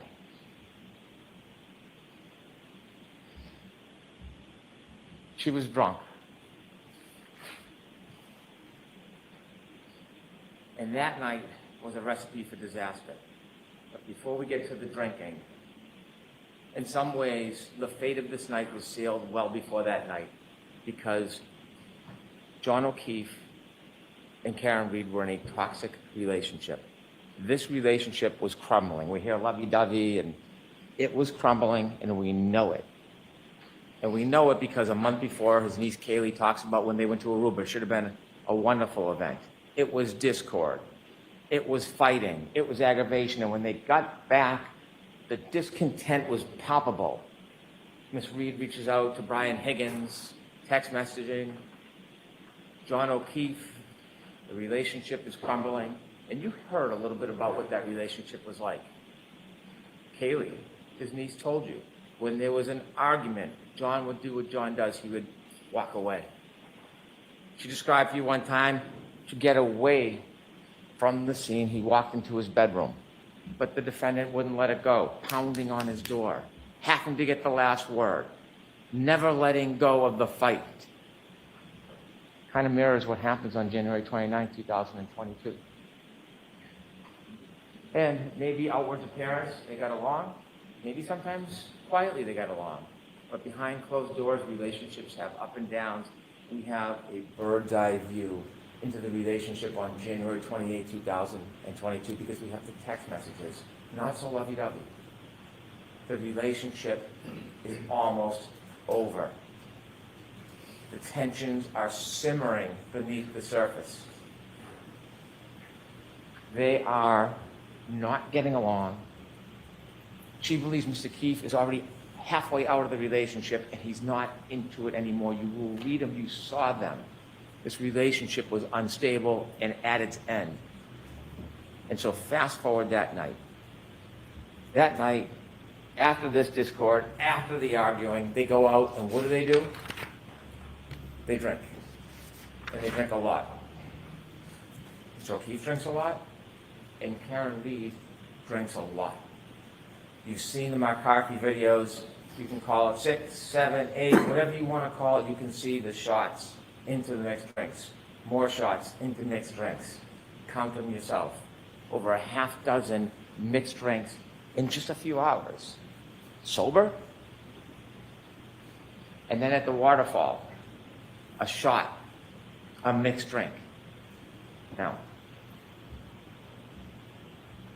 it was brought up the waterfall that there was some type of discord between Brian Higgins and John O'Keefe. They knew each other. They were friends. Brian Higgins' conduct of speaking to Karen Reed is not honorable. It's not.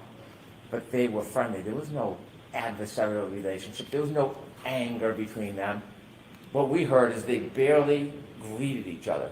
Could we have slide 1, please? At the waterfall bar, when you see John O'Keefe come in, here's him barely greeting him. That's him and Mr. Higgins. Barely greeting each other. Reality sometimes is different than argument.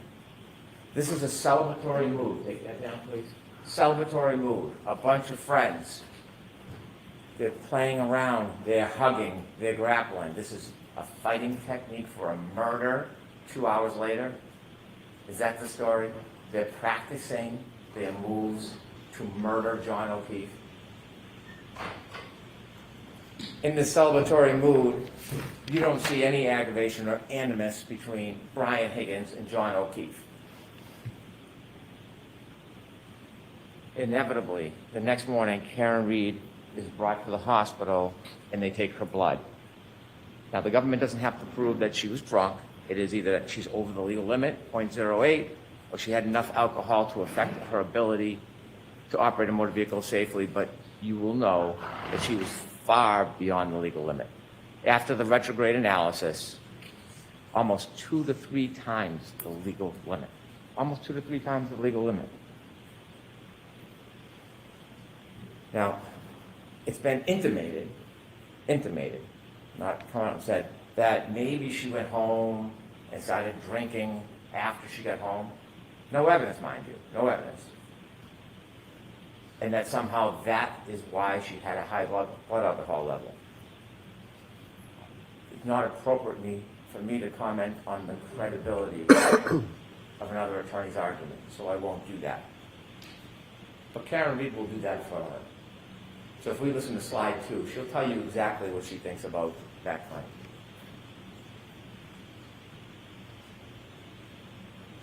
My alcohol intakes probably about 5 or 6 or 4.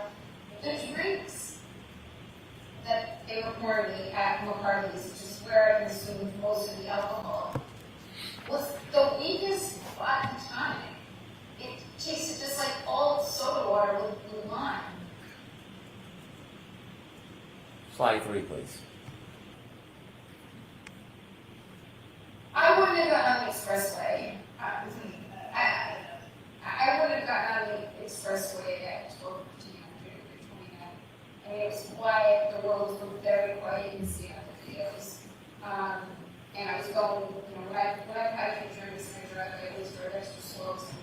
I know my alerts aren't as sharp as they should be. But I shouldn't be driving. Thank you. Do you think she drank when she got home?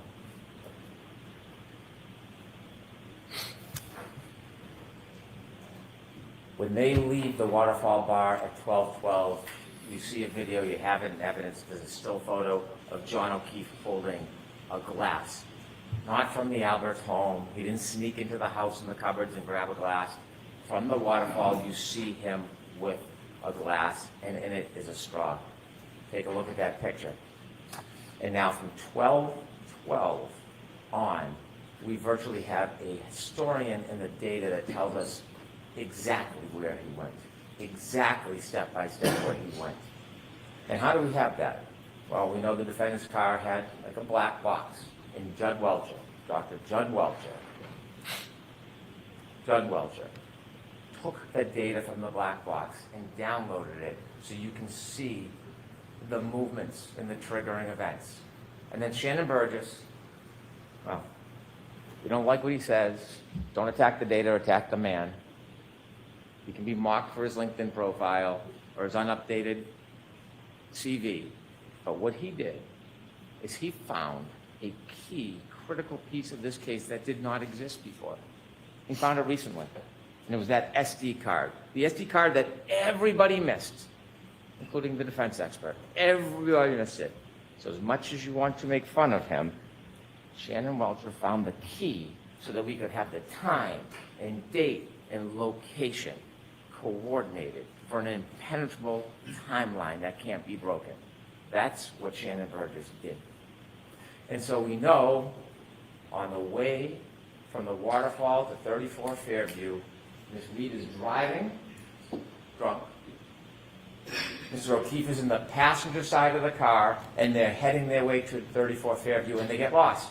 And now we have more data because John O'Keefe has a cell phone. And I said it at the beginning, it is a historian. It doesn't suffer from bias, it doesn't suffer from prejudice, it doesn't suffer from memory loss. It has data on it. And he puts on Waze, high location data, as Ian Whiff would say. And it tells you second by second the speed, the location, the movement. That's what it does. And he has healthcare data on that phone. The healthcare data separately shows his movement. And that is critical. It is critical because it not only shows his movement, it shows when he does not move. That healthcare data is critical. And it's not subject to bias. It's not in dispute. There's no other contrary evidence. It is data. On the way to 34 Fairview, alcohol fuels tension. We know that. And we know from those text messages the tension in that relationship, and then there's a trigger. There is a trigger on the way because they're lost, and when John O'Keefe calls Jen McCabe for directions, Jen McCabe says something that triggers what's going to happen next.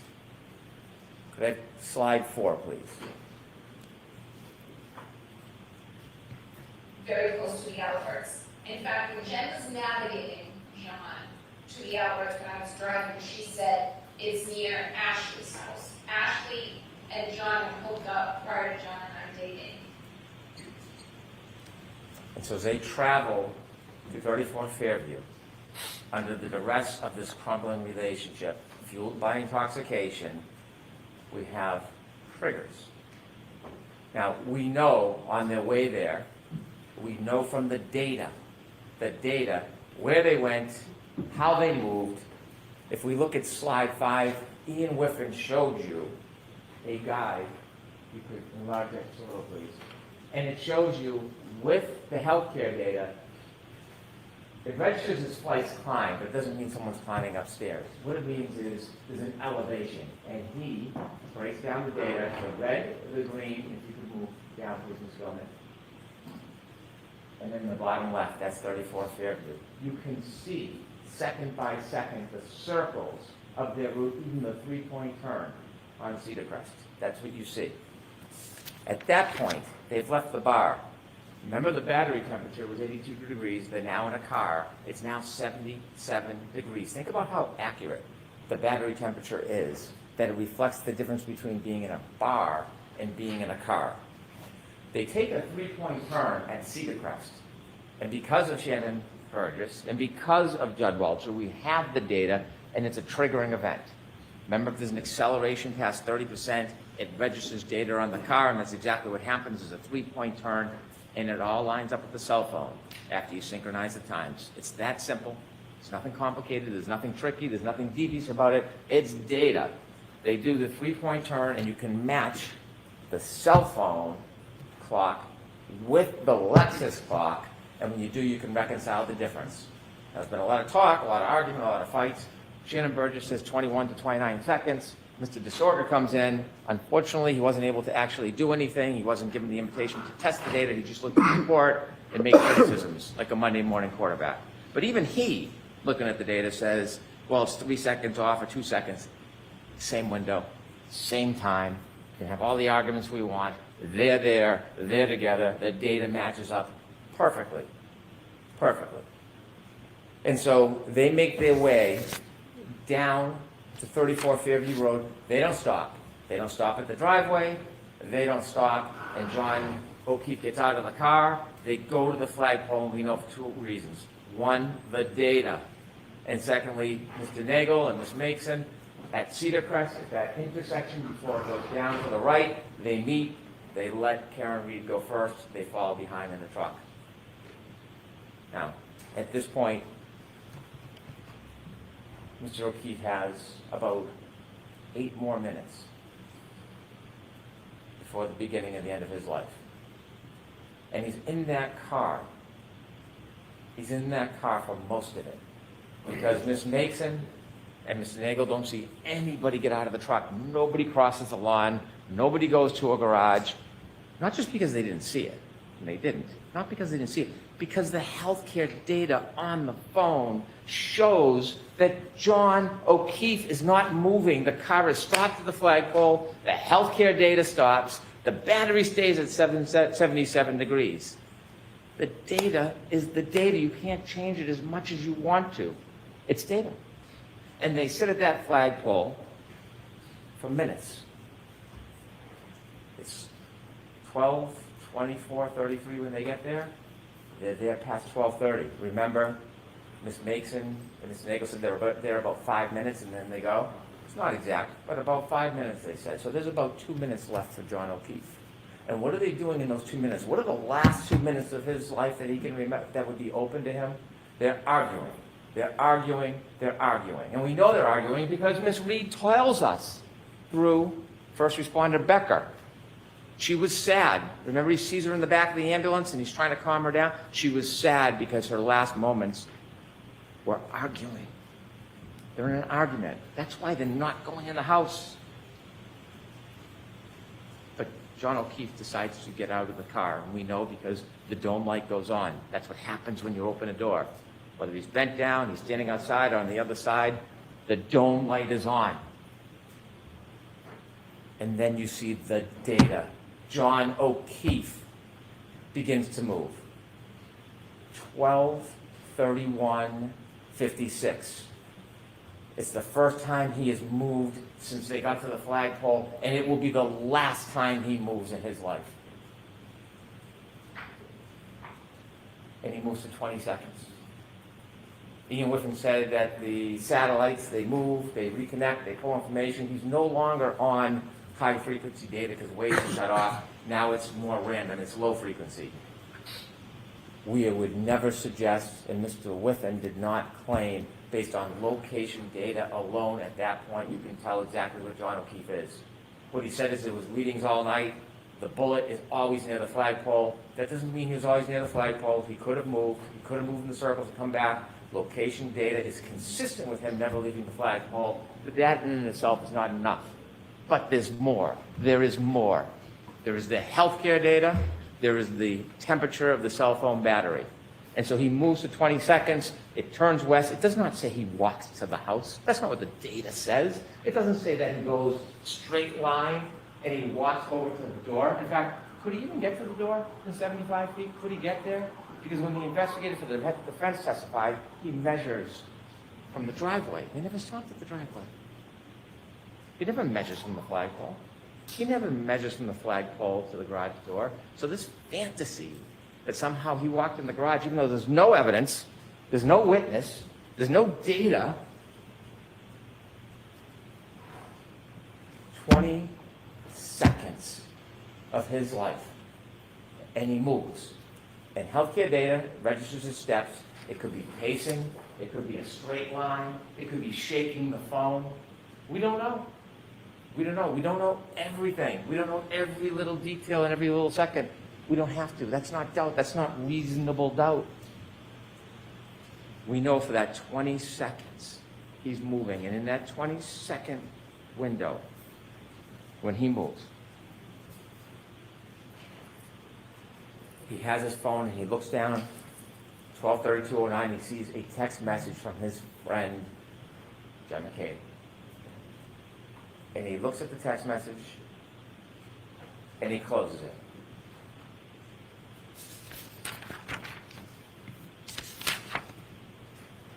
And then it happens. We know from the uncontroverted data from that black box, we know that Karen Reed, after he gets out of the car, drives away. She drives for at least 33 feet away from him. He's back near the flagpole. She's gone. It's over.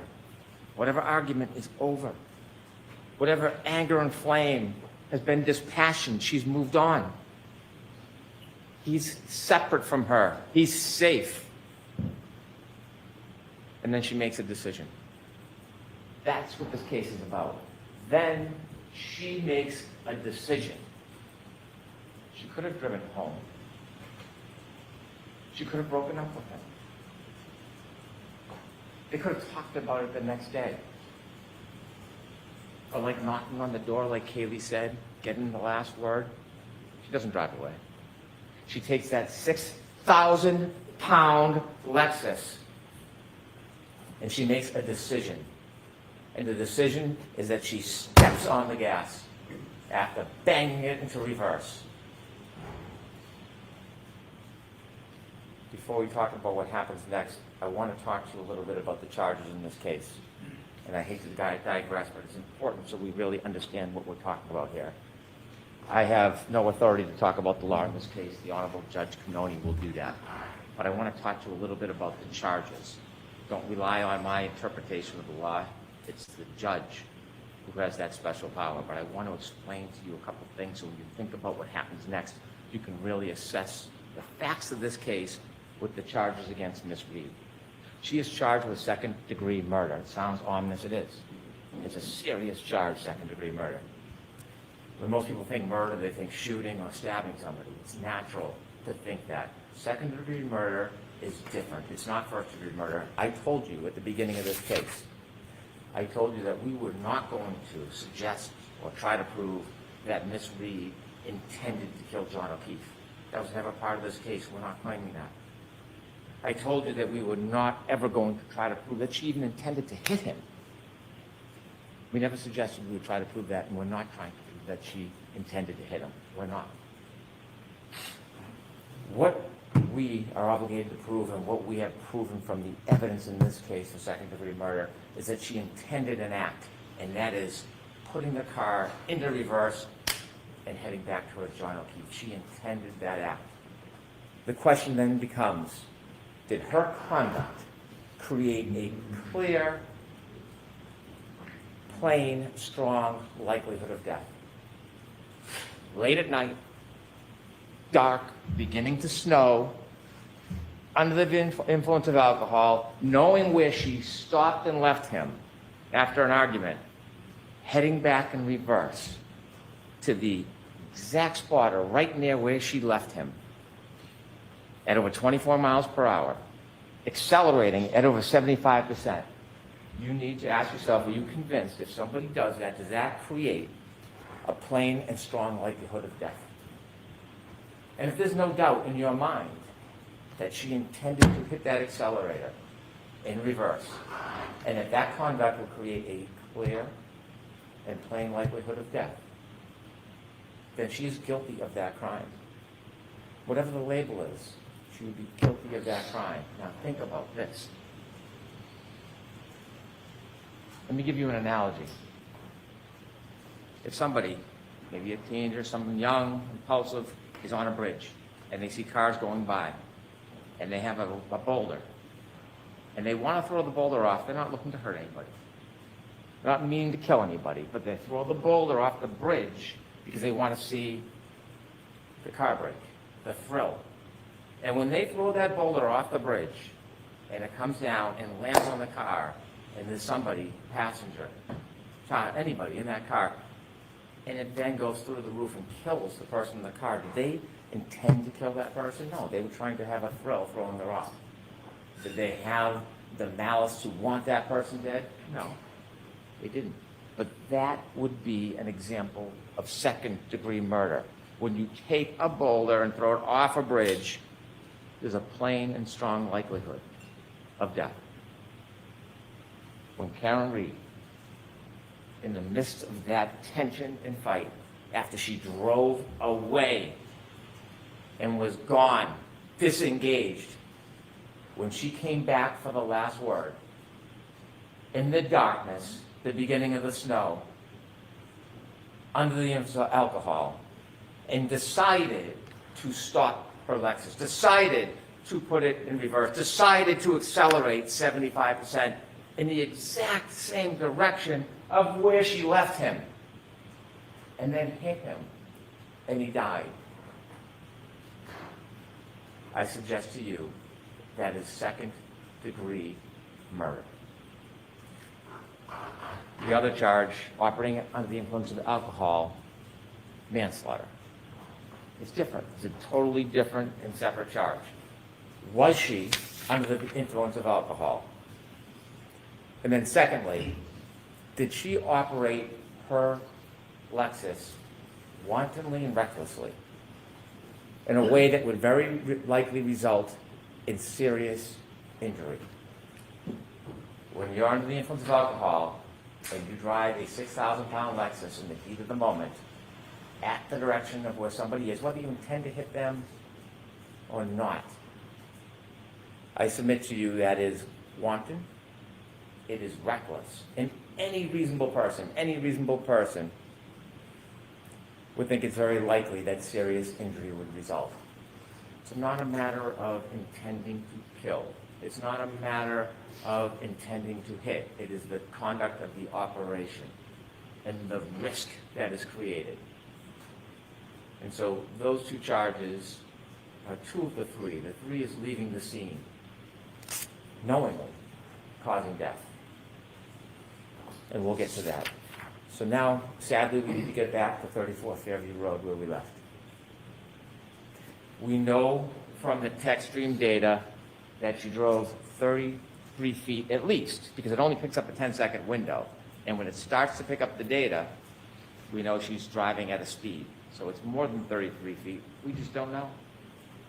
And then when she comes back, she covers the 33 feet and 50 more. 80 feet. 80 feet. Over 80 feet. Now, nobody has ever suggested, even Dr. Welcher, when she collided with them. This data doesn't tell you collision. It's a 6,000-pound Lexus. It's a 216-pound man. It's not going to show a blip. It could have been in that 10-second window. It could have been 2 seconds after. It could have been 4 seconds after. But it's in that pocket of time, and we know it. We know it because when you reconcile the data with the phone, that 20 seconds is in the same window of that 10-second window coming back. So even if it's a couple seconds later, 4 seconds later, whatever Mr. DeSorgo wants, he stops moving. John O'Keefe stops moving. Forever. Forever. Next slide 6, please. You'll get to see this more closely, and you can probably see it where you're sitting, but there's important data. Data doesn't lie. And you will see acceleration, 75%. You will see speed, 24 miles per hour backwards. You will see distance, over 80 feet. That's what you're going to see in this data on that night. Anger, although not necessary in any of these charges, anger can be inferred for somebody to come back that hard, that fast, that reckless, that obvious, likely to create a plain and strong likelihood of death. That data tells a story that can't be changed, can't be attacked. ARCA, they did some crash test dummies. You know what else they do? Text stream data. There's nothing about that data that is uncertain. Nothing. Take that down, please. When Ms. Reed hits John O'Keefe, hits John O'Keefe, collides with John O'Keefe. We don't know if he went in the air a foot. We don't know if it was how much of a clip it was. We don't know if he stumbled back. But we know there's a collision. There's no doubt there's a collision because her taillight's all over the yard. It's all over the yard. And when he falls back, and he hits the back of his head, his basal fracture, he's then lying there helpless. When Miss Reed leaves, she leaves behind tons of her taillight all over the yard. All over the yard. It's called the debris field. And you've seen videos. You can't replicate the exact contact. You can't because you need where the person was hit, how fast the person was going, but you know what happened because when you look at the debris field, when a light is broken, it's no different than what was on the front yard. It's no different. She leaves him behind. She leaves her taillight behind. She goes home. And on her way home, you know she's still angry.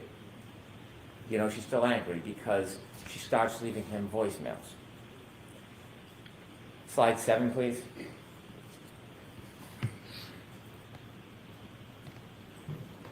Healthcare starts at 12:31:56. 12:32:04 to 12:32:12 is the data which is adjusted when you reconcile the clocks in Alexis. 12:32:09 is when Mr. O'Keefe closes his phone after looking at Jen McCabe's text. 12:32:16 is his last steps. Mr. Disorder says that red range should move a little bit, 2 or 3 seconds. They can move it 4 seconds, 5 seconds. It doesn't matter. It's all in the same window. It doesn't change.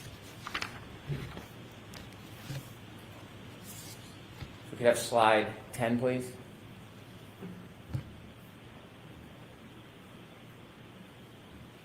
Could you play that, please?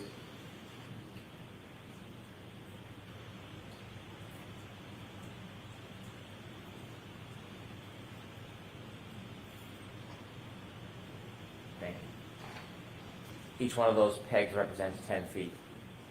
You can't place that car where it was in front of Fairview. You just can't. The data doesn't tell you that, but that tells you the movements of that car. Now, as John O'Keefe sadly lays on the ground, abandoned, you're going to have to ask yourself a question for charge number 3, leaving the scene knowing somebody was injured and then died. You're going to have to ask yourself, is there evidence that Miss Reed knew that she had hit him? Don't need to prove it for murder 2. Don't need to prove it for OUI manslaughter. But for the 3rd charge, Commonwealth has to prove beyond a reasonable doubt she knew she hit him. We weren't there, but there was an eyewitness. There was a guide. And that eyewitness tells us that she knew. And that eyewitness is Karen Reed herself. She tells you that she knew. Could we have slide 8, please? Could I have hit him? Did I hit him? How could that have been? I mean, I don't know what that could have been. It was howling wind. I had YouTube blasting on the stereo, and I thought, did he somehow try to flag me down, which was the reaction I was hoping to garner as I slowly pulled away from the house. Did he come out and maybe trip or bend over to pick up his cell phone, and I ran over his foot, and then he passed out drunk? I mean, I didn't think I hit him, but could I have clipped him?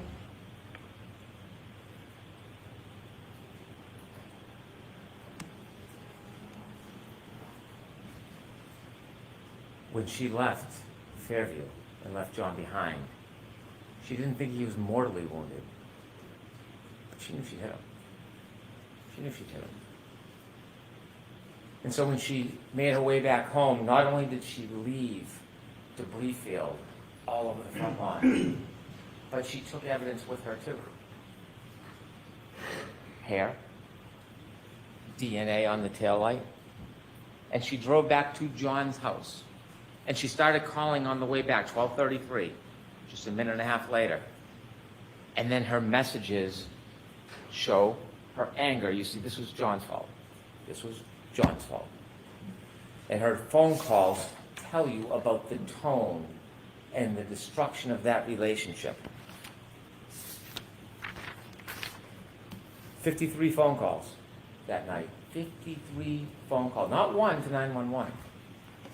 Not one to Jen McCabe, please go outside and try to help. Not one to a hospital. Not one to anybody but him. 53 calls. Slide 12, please.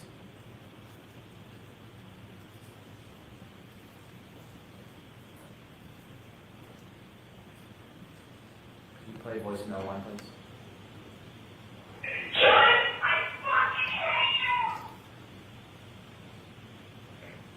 The calls keep coming. Cell phone temperature, 72 degrees. He's been outside now, not moving, on that cold, hard ground with his cell phone under him. The warmth of his body, the cold ground, 72 degrees. It tells you the story. As this temperature plummets and that cell phone battery is compromised, so is John O'Keefe. And him and his cell phone alone on that yard. 66 degrees at 12:45. It is plummeting. Ian Whiffen's taking a phone and putting it in a freezer, not a same analogy. The idea that means that John O'Keefe went in the house, absurd. 66 turns to 61, it's 12:53. 48 unanswered calls from the defendant. He's not in at a party, he's not wrestling with Brian Higgins, he's not in a fight.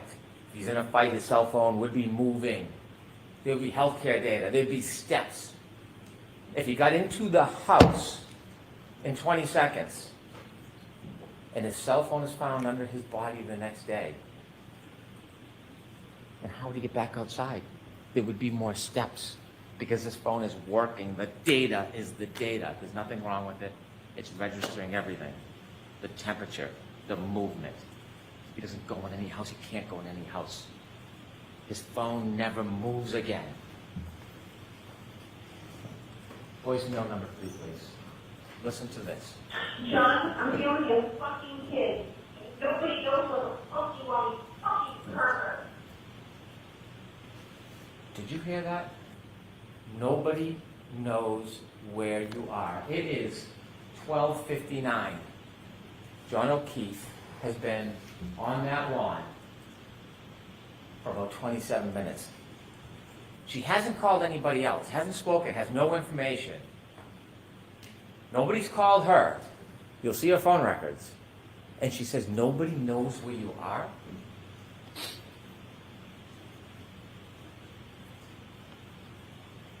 She knows. She knows. Nobody does know where he is. Except her. Except her. Why is she asking nobody knows who you are? She is starting to get panicked. Because she knows she hit him. Not suggesting she meant to kill him. Or for him to die. But she knows she hit him. And now he's not responding. And she's getting nervous. And she's getting anxious. And she's leaving call after call after call. He's not answering. He's not calling back. He's not even picking up the phone.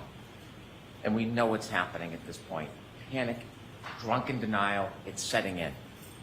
And so then we see the healthcare data from Miss Reed's phone. She doesn't move after 1 o'clock. She could be sitting, she could have fallen asleep, but she doesn't move for a while. But she wakes up. She wakes up early the next morning. Take that down, please. And when she wakes up, she doesn't call Jen McCabe and say, where's John? She doesn't call Brian Higgins. Has his number, has been texting with him. Hey, was John at a party with you? Did you see John tonight? She knows exactly where she is, and she's frantic. So she wakes up Kaylee, that young girl at the time, and she says, she's panicked, she can't understand what she's saying. Call Jen McCabe. Call Jen McCabe. Why is she calling Jen McCabe? She calls Jen McCabe. You know what she doesn't say when she calls Jen McCabe? When did he leave the house? What happened last night?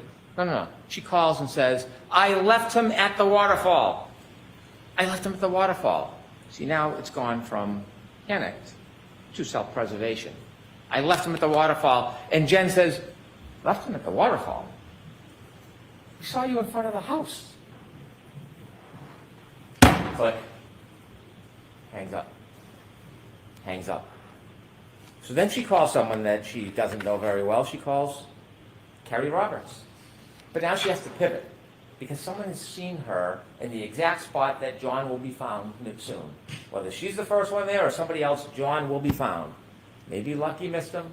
It's a snowstorm. You can't see. But someone's going to find him at some point. So she calls Carrie Roberts. It's no longer she left him at the waterfall. She pivots. And she calls, Carrie, Carrie, Carrie. John's dead. I think he got hit by a plow.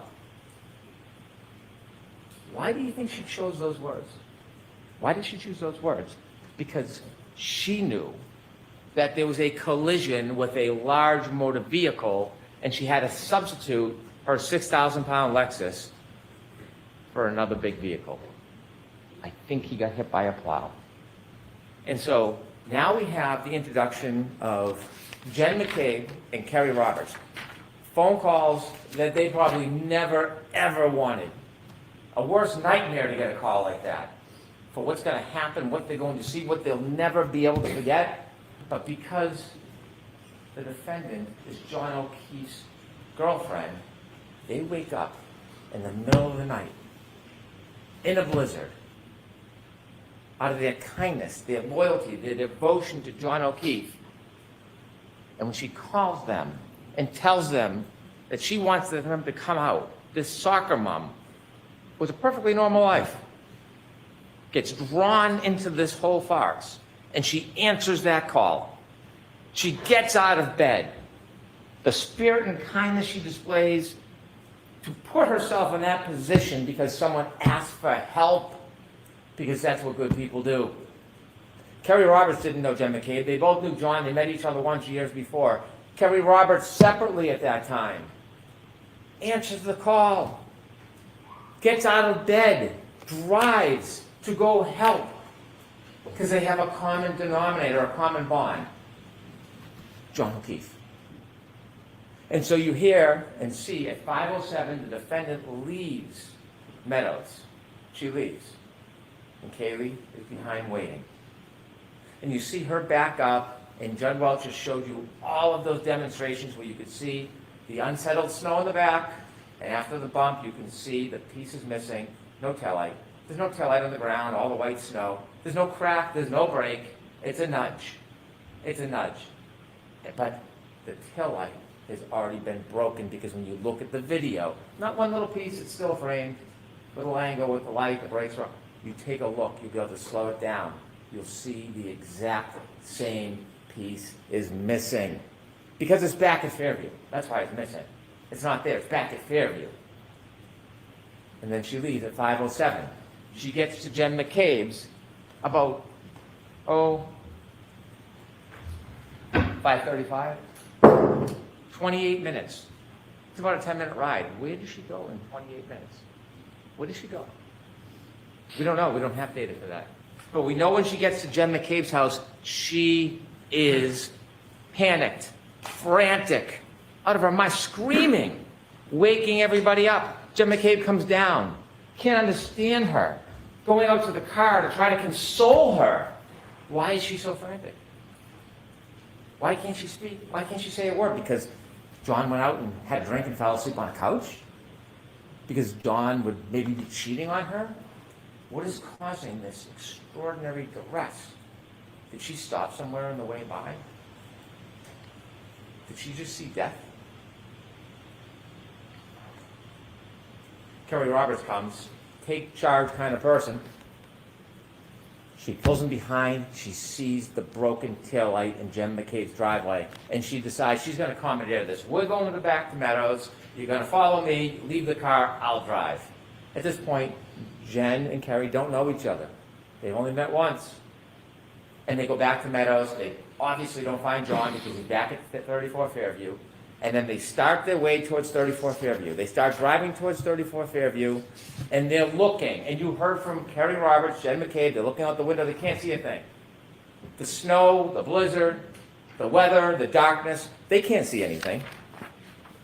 And they're driving, and they decide they're going back to 34 Fairview, and this is remarkable. This is remarkable. When they start their way past towards 34 Fairview, they get close. And when they get close, they can see nothing. but the defendant screams, "Stop, let me out." And they look around and they say, "What? Let me out, let me out." She does not see John O'Keefe. She knows where he is. She knows exactly where he is. She knows where to find him. She knows where to expect to find him because she knows where she left him. She tells us. Slide 13, please. Driving Jen's in the passenger seat. And I've described this to everyone, so you probably heard this before, but John looked like a buffalo on the prairie. It was just a lawn and a heap that it wasn't a bush or a hydrant or a dog. It was a weird shaped lump at that time in those elements. And I was looking to find him on the side of the road. I was expecting I'd find him. Thank you. A weird shaped lump in a blizzard, and you equate that to John O'Keefe? A weird shaped lump, not like a bush, and that is John O'Keefe? She tells us she knows where she left John O'Keefe. And so they go over to Mr. O'Keefe, Kerry and Karen, and she's upset, there's no doubt. I am not for a second trying to deprive her of the unrest and the trauma that is happening at this scene. Doesn't change what happened before, but I appreciate the trauma. And they're trying to help him. And guess what happens when they first move him around 603, 604? Ian with him. Data. The cell phone battery gets the cool air, presses on the battery, the cell phone battery drops. Healthcare data, he has not moved since that 22nd. Hasn't moved. They start shaking him. You're going to see, when you look at the records, that healthcare data starts to move. He's been there all night. All night. Nobody else. Her. And so when they try to help him, she says something that is remarkable. She says, there's a piece of glass stuck in his nose. And she plucks it out. And she says when she plucks it out, blood spurts out. We'll talk about that in a couple minutes. But remember that. Piece of glass, pulls it out, blood spurts out. That's what she says. As they try to help John, Jen is calling 911. They would like you to believe there's a conspiracy. That the glass that's found in Mr. O'Keefe's body is somehow from inside the Albert House. The glass, well, you will hear in the clips, if we don't play it, you'll have all the clips with you. She talks about the fact that he took her bottle. He took the glass. She says it. So the Albert House, they don't need to get the glass. He already has the glass with the straw that's later found on the street, by the way. That's what happens on an impact. Things move. The glass comes with him, lands near his body. Debris field moves past him. Shoe, hat, straw. Jen McCabe makes a call to her sister, and they say because it registers 29 seconds, a cell record is not the same as a call detail record. There is no evidence, it was a conversation, no lights go on, there's no conspiracy. You can call somebody, it can ring, it can go to voicemail. They have no evidence, none, that there's a conversation between Jen McCabe, the person who was ripped out of her sleep to come help, and her sister for some grand conspiracy. And so what happens next is traumatic. Kerry Roberts and Jen McCabe see their best friend prone, lifeless, frozen, on the ground. And they're living this torment because somebody brought them into this. When they're trying to help John, there is not one suggestion from anybody that John ever went into that house. There's no reason to go into that house because John was never in the house. Not one time does anybody say, what time did he leave? I thought he went in there. Not even a whisper of it because it never, ever happened. When they find their friend John, he's not 20 feet off the side of the road like Mr. Rentschler or Mr. Wolf thinks. He's right there by the side of the road, close by the curb. Could we have slide 14, please? You can see there's Kerry Roberts' vehicle, and then on the left, you can see where they're working. Right off the road, that's not 20 feet. That is a clip, a stumble, and a fall. And remember when John O'Keefe fell, there wasn't snow. It was just the beginning of a dusting. It was the cold, hard ground. And remember what Dr. Isaac Wolf told us about cold, hard ground? Causes this type of injury all the time. All the time. If we could go to slide 16, please. Remember the glass in the nose? The glass in the nose. See on the bottom left, that's where the Canton Police Department found the glass that he took from the car, from the waterfall. And then exhibit 195, matching glass. On February 3rd, the matching piece of glass was found on the street. The matching piece of glass, the glass that was found with Mr. O'Keefe, was found on the street. He didn't fall back 8, 10 feet from the road. It broke, and then it shattered and went to the street. I would suggest to you it broke at the time of the collision, and he carried the glass with him, leaving the evidence behind, a trail to memorialize what happened to him that night. Remember the straw I asked you to take a look at that picture when you're leaving the waterfall at 12:12, the black straw in the drink on the street. Collision, glass, nose, straw, back, hits his head.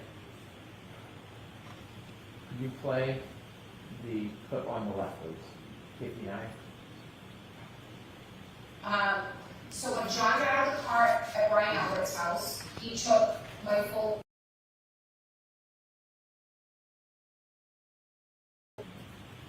169, please.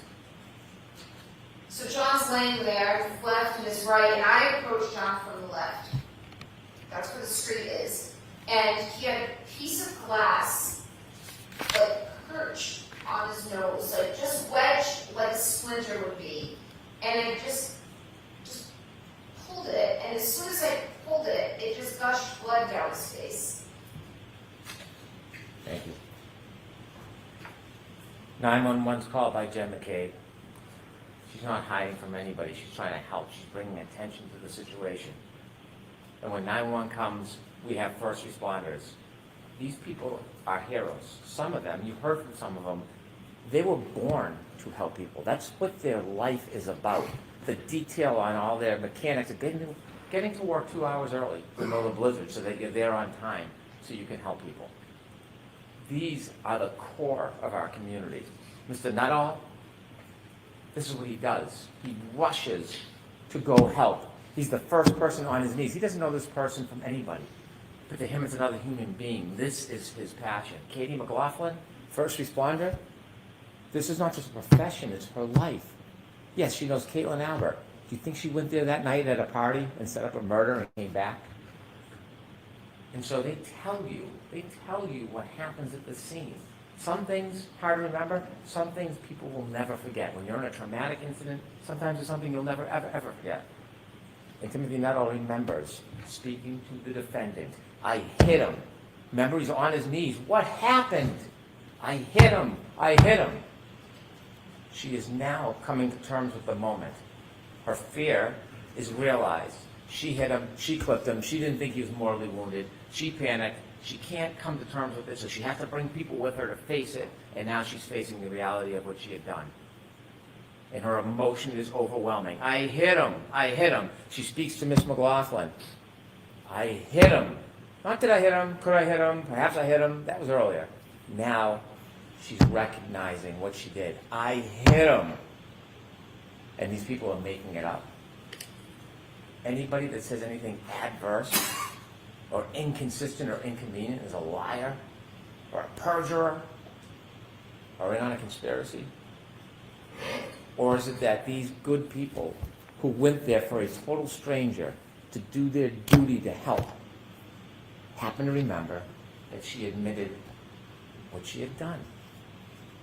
I know that doesn't reconcile with the boogeyman Proctor and the bad government. I know it doesn't reconcile with no DNA on this piece or that piece. I know it doesn't reconcile with everybody setting up the girl.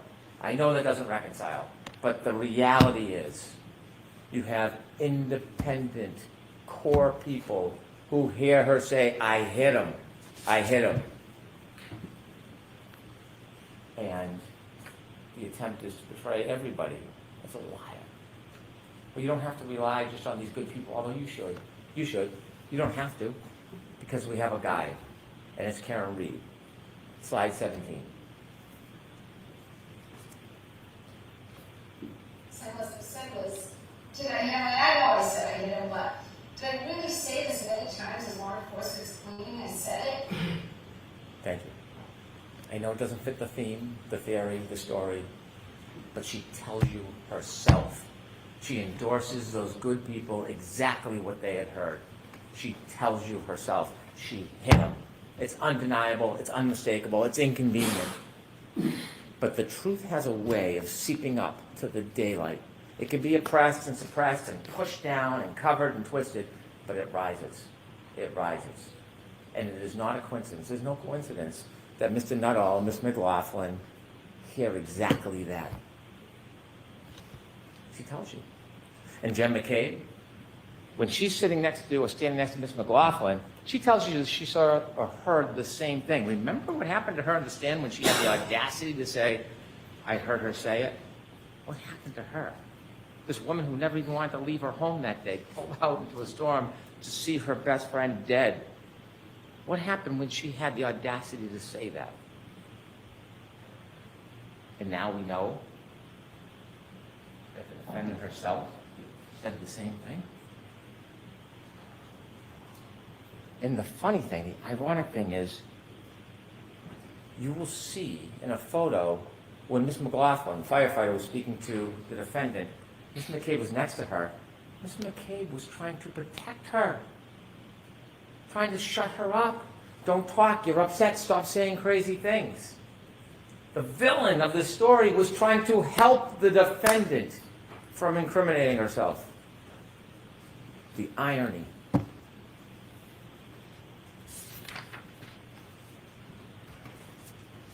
Could we have slide 9, please?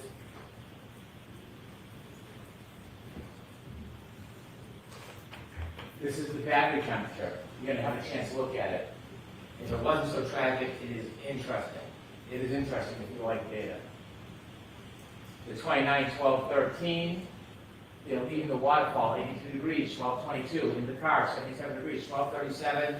About 3.5 minutes after the defendant collides with John O'Keefe, it started to go down 72, 12:45, 66, 12:53, 61. And you see it drop and steady off at 1:36. Remember, cell phone battery under him. John O'Keefe either struggling for life or he's passed. And his blood's still warm, either way, under him. Doesn't move again until 6:06. It drops down 7 degrees because the women are pulling on him. The cold air is hitting the battery. What happens at 6:15? You're going to see the video. You've seen it. Still photos. Kerry Roberts goes over, picks up the phone. Not only does she pick up the phone, she puts it in her pocket, and then 20 minutes later, the next meeting, the temperature rises. That's not convenient. That's not a coincidence. That's fact. That's data. And then the phone is passed, put in a warm environment, and it raises up. 6:15. How can someone conspire to pick up a phone on the side of the yard that was under Mr. O'Keefe's body at 6:15 and know the battery temperature was then going to rise? And not only did the battery temperature rise, when you look at the healthcare data, at 6:15 when she picks up the phone, you know what happens to the healthcare data, right? It starts to move. It's data. It's data. So, while they're going through this duress, the defendant asked Jen McCabe for yet another favor. Look up hypothermia. Find out how long it takes for someone to die in the cold. And there's Miss McCabe in her winter jacket, soccer mom, trying to help. She has MS. Her hands aren't working. She's trying to type in what's happening during that time. It's a frantic scene. She tells you that. The defendant then wants to run back to the ambulance, so she goes with her, never finishes or completes the input. And then she tries it again. At 6:23, at 6:24. That's what this woman did that night, that morning. Not only for her friend, for her. For her. That's what she did. And what happens to her after?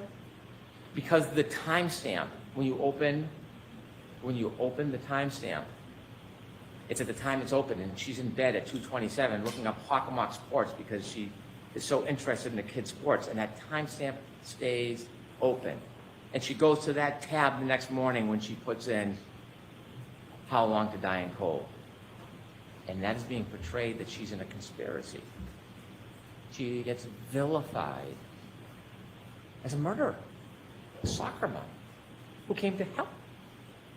It took Ian Whiffen 5 minutes to show you a live demonstration on how simple that works.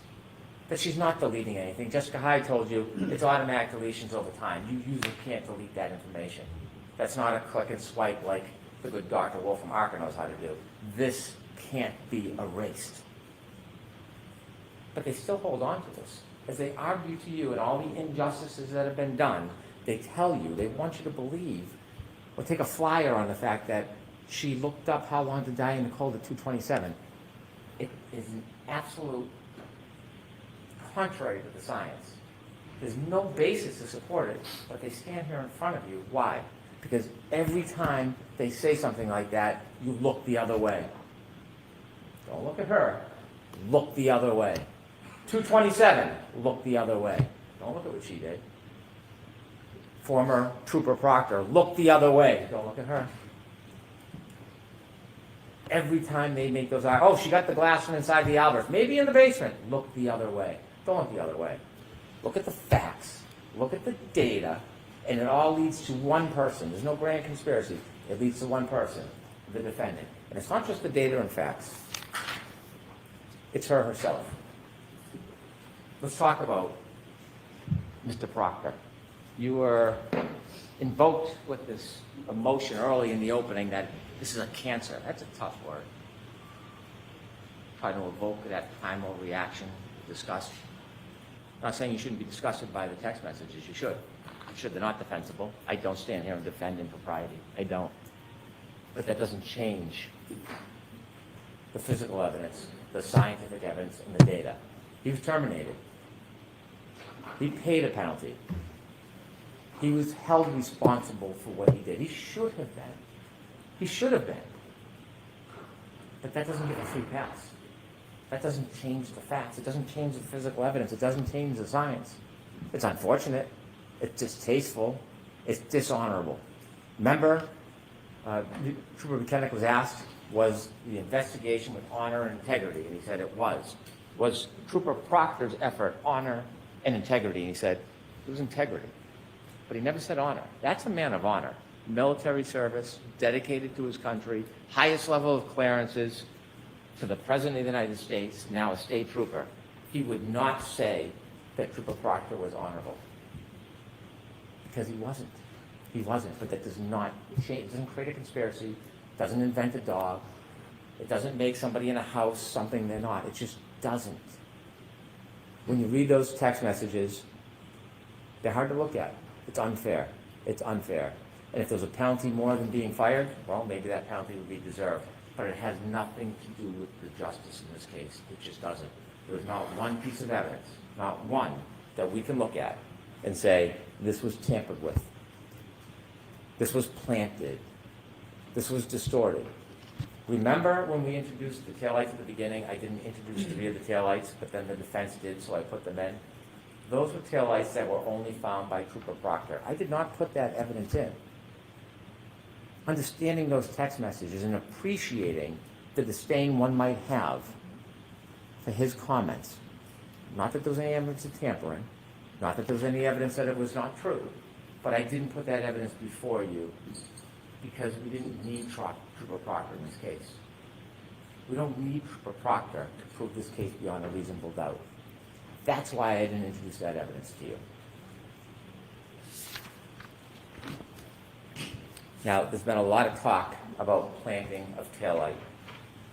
We know the taillight wasn't planted because Trooper Buchanan and Mr. Proctor did not go down to Dighton to see Miss Reed until later in the afternoon. We know from the 507 video, we've seen that. We know the taillight was already missing when she's leaving the driveway.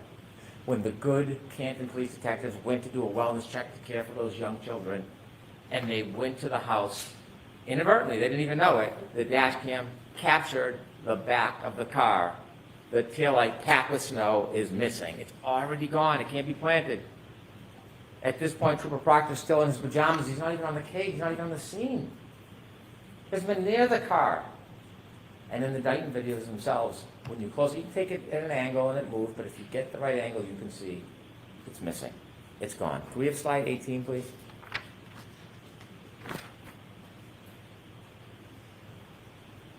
.507. You can play any angle you want, but if you look at this angle, it's gone. You know, plant is already gone. You know where it is? 34 Fairview Road, on a debris field. January 29, 2022, 823. Look at the right-hand side. Look at the left-hand side. It's packed with snow. It's gone. It's gone. And the same thing when you do the videos, it's a different angle, a little smaller. If you play that and watch the lights go up and down and slow it down, you'll see it expands. It's gone. So when you have Dighton Officer Barrows come in here and try to tell you what he saw in the salad bar, couldn't have been it. You got to ask yourself, what interest does he have coming in here in this case? A lot of attention on this case, a lot of people watching. Comes in after, of course, driving all the way out to the defense attorney's hotel to meet in a conference room so he can get a subpoena.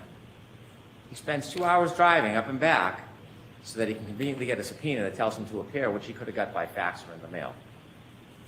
And so when he comes in, what he says is, that's absolutely not what I saw. Absolutely not. And then he claims at the last time he testified, he had made the same statement. I showed him his transcript. And did you see the redness creep over his face? He never said this before. In fact, he testified to the opposite. And so he sits on the stand with a new story after a meeting. We don't know why. But then I show him that bottom right photo with the snow, with it missing, and I say, is this the way it looked? That's, of course, before the snow melts out in the salad port so that you can see it unexposed. And he says, yes, he had to agree. This taillight was gone. There's no boogeyman. There's no plant. There's no Higgins at the salad port. There's no one tearing out pieces. In fact, remember I played you a clip and you'll have it where the defendant says, I was picking out pieces, it was crashed in, the bulb was showing, when I was showing Kerry and Jen, when they went back to Meadows. If you don't remember, listen to that clip, you'll hear it. Unfortunately, there's no ring video when they go back to Meadows. There's a ring video when she leaves, there's no ring video when she gets back.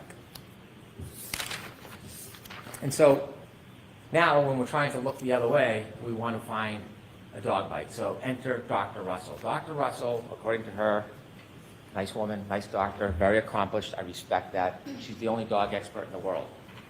The thing is, we know no idea what that expertise means. She volunteers for the job. She wants to be here, puts it on her profile, but she can't explain the methodology. What are you looking for in a dog bite? She can't tell us. It starts a year ago that it's claws, it's teeth, and then it's claws, then it's teeth, then it's I don't know.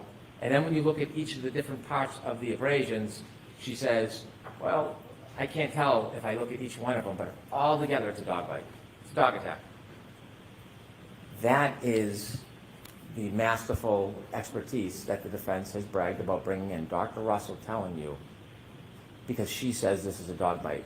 She has never been in a forensic situation where she's looked at a wound and identified it as a dog bite before. This is the first time, the only time she's ever done it. And what she says is these are not punctures. Punctures means it goes into the skin, a wound. There's no punctures. And she's sure because she's an expert, so you should rely on her because she's coming in saying she's an expert and she's being presented. Yet, after saying there's no punctures, Dr. Laposada comes in and she sees punctures everywhere. It's an animal attack. It's a dog. How is it? No method, no methodology, no history of this, no prior testimony that we know of other than arbitrarily what she says. And she says the exact opposite of Dr. Russell. Why is that? How does that happen? So obviously, there is no science to looking at an abrasion and saying where it came from. They give us no detail. They give us nothing that we should rely on. They contradict each other. It's just to get you to look the other way. And so we have now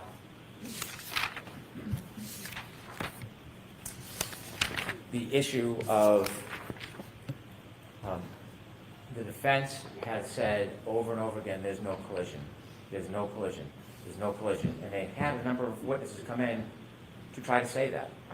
And they point to Dr. Scorti-Bello, who works at the medical examiner's office. She tells you that she doesn't see injuries consistent with a collision. She's looking at this case for 90 days. 90 days. The evidence in this case did not stop.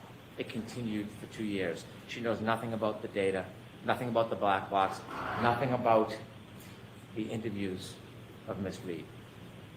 She doesn't know about the DNA. She doesn't know about the shards in the arm or in the clothes. Strike that, in the clothes. She knows nothing about that. So in 90 days, she didn't see any lower body injuries. She didn't see any lower extremity injuries, which are very common in car collisions. But that doesn't mean it didn't happen, because she, in 90 days, saw a fraction of the information. A fraction. And we know now, argument back and forth for days about lower body injuries, the suggestion is a car accident can affect everybody differently depending on the angle, the scope, the speed. Some people can get plowed over by a car and have no injuries. Some people can get touched lightly and have more injuries. And there was the debate about no lower body injuries. Well, ARCA dispelled that in their dummy test, that you can have a collision with no lower body injuries. They did that for us. Thank you. And so the idea that at the time, in 90 days, that she doesn't have enough information to say consistent with a car accident doesn't mean there was no car accident.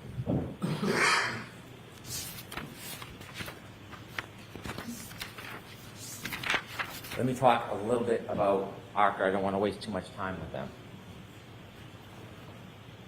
What expert who's supposed to come to you, they're not the arbiter of truth.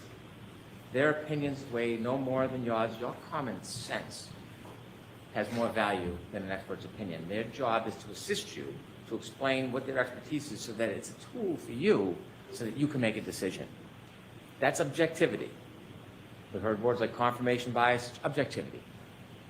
Mr. Wolf got on the stand, and before we even started, you have to ask yourself, what expert has a court order for text messages and then deletes the text messages?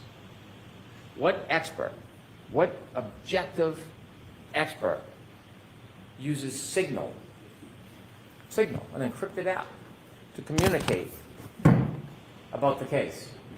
Never used it before, hasn't used it since. And so when he did his tests, he used a lower weight arm. Wasn't trying to bash him, wasn't trying to insult him, tried to get him just to recognize that a 9.38 pound arm is less weight than John O'Keefe's metric, which would be 11.8. That's all, and because it's a lighter arm, it takes more speed to create the same damage. I don't know science, I don't know math very well, but that's basic. It's basic. And he fought me over and over again. Did he seem objective that he was trying to help you? Because Dr. Renshaw came in the next day and said, well, you have to adjust for that. That's all I asked him for an hour, about adjusting, just like Judge Welcher adjusted. Do you adjust it? And he tried to talk to me like I was making something up. His own colleague had to admit it. Now, it's funny, he admitted it before he got through his credentials. No sequestration order violations. Nobody was coaching him, but he knew enough to come in at the beginning and get right on that point. And speaking of sequestration, remember Dr. Russell on her limo ride over? If Brendan asks you a question, make sure you ask for a transcript. Impede the progress. Slow down the questioning. Interfere. Sequestration orders is so there's fundamental fairness for all witnesses, not just some. And so what happens with Dr. Renshaw, we don't know, but we do know he comes in here and he tells you that he was not getting information that was helping him the last time he testified. He insisted. I asked him 5 times, was he getting information that would help him in his testimony? Not from the defense, from his former employer. He said, no, no, no. And at the end of the examination, he reads his transcript and it's yes, yes, yes. And he tells us that he's independent and objective. I asked him about a luncheon, not a big deal, just asking him about it. And he says, I have a sandwich and I stand in the corner until I remind him that we got video footage from a documentarian and he's in one of the scenes. And then things change. So when you talk about objectivity and who to trust, they can come in and say, Judge Welcher said this and that. It doesn't make it so. Judge Welcher, Dr. Welcher, never in any report in any presentation, in any testimony to you, ever suggested this is how it happened, this was how his arm was, this is how his feet was. He was trying to show whether or not the orientation, could this happen with the angle, with the height? That's all that test was. It was no more. But what they do is they reposture it, repackage it, and say it means this when it doesn't, and we're going to show you why it's not that, therefore we win. That's all that is. It's semantics. Judd Welcher, Dr. Welcher, never suggested that. And his work on tech stream data, unassailable. And so what we have, inevitably, is we have a timeline that never moves, data that never changes, physical evidence that can't be put in that spot without a collision. We have, inevitably, proof, without any doubt, that on January 29, 2022, Ms. Reed was with Mr. O'Keefe, and she got drunk. She drank. She was 2 to 3 times over the legal limit. And they went to a party, an after party, and they were fighting. They were fighting. It was a relationship in decline, and he got out of the car, and he had a brief window of life left. And when he got out, and she drove away, she couldn't let it go. She got drunk, she hit him, she left him to die. It's that simple. We don't know exactly how this collision happened, but we have a good idea from the physical evidence, and we know that it happened. Can someone have a collision without lower body injuries? Could I have slide 19, please? You bet they can.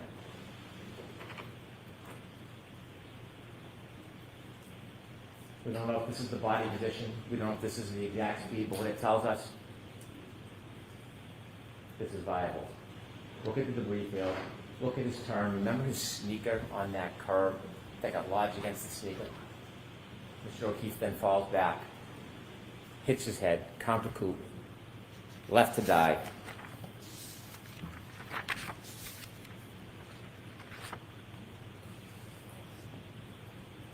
Thank you. Ladies and gentlemen, there is no doubt what happened that night. There is no doubt who did it. You have a very difficult task ahead of you when you consider the evidence and you consider the law. Very difficult. There are 3 charges. There is second-degree murder. Ms. Reed, when she chose to drive back at Mr. O'Keefe in that night with a 6,000-pound Lexus, in that anger, 75%, whether she meant to hit him or not, didn't mean to kill him, she hit him. Straight, it is a plain and strong likelihood of death. You would never get back down your driveway if your kids were at the end of the driveway. You'd say, well, you're going to kill somebody? You would never do it because you would expect, if you drove at them at that speed, that someone would die. That's second-degree murder. OUI manslaughter, she's drunk, she was reckless. She doesn't even have to know she hit him. She doesn't even have to know she hit him. But she did. She did. And she left a man who was kind and generous and thoughtful. She left him alone. She left him alone to die. Could I have slide 22, please?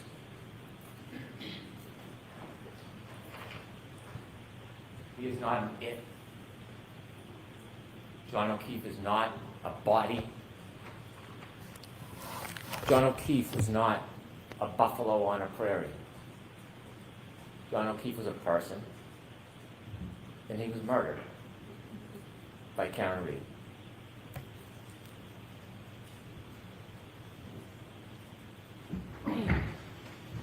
Take that, thank you.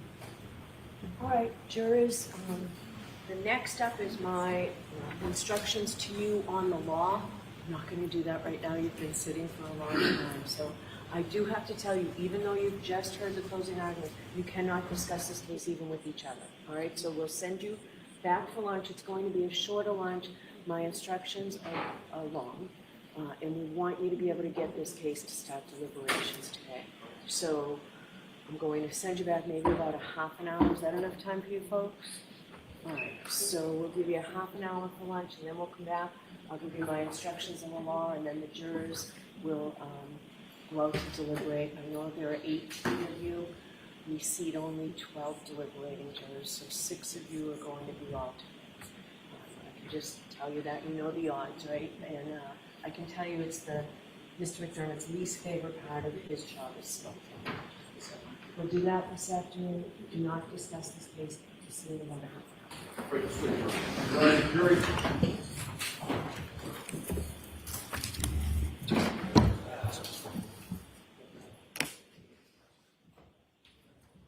Okay.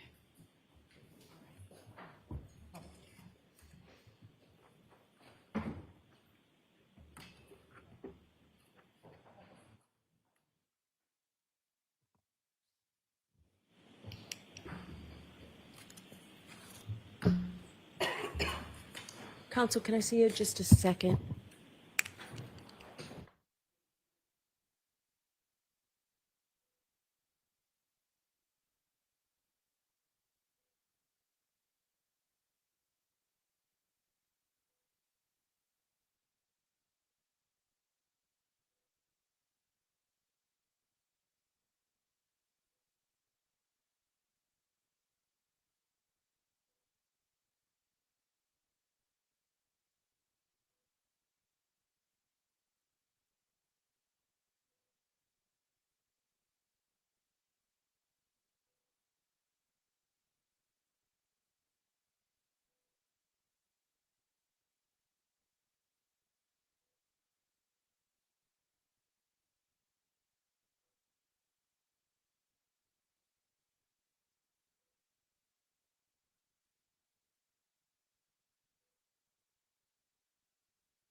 Tori, we're done.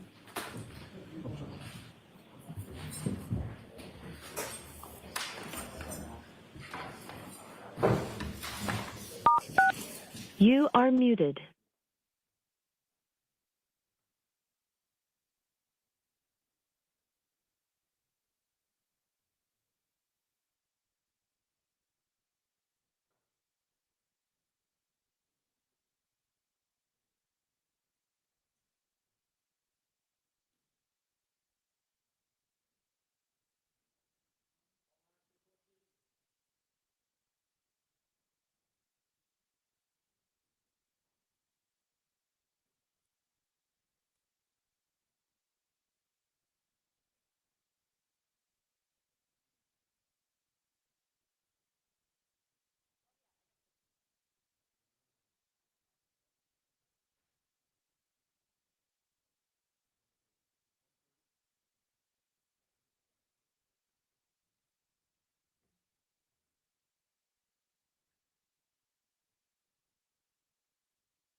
You are unmuted. Jimmy, what are they doing? Court is now open, you may be seated. So who wanted to see me? I'll see you at sidebar for just a minute.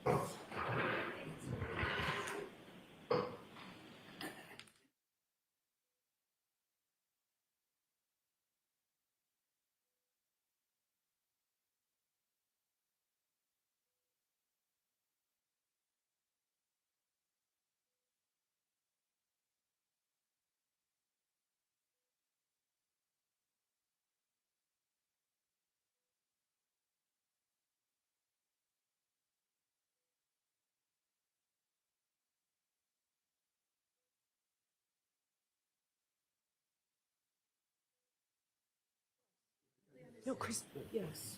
Yes, I'm sorry.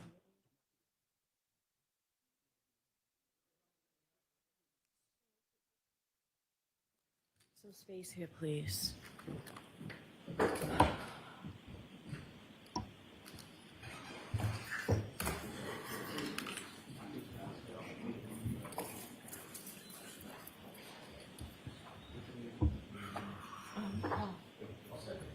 Hold 1 second.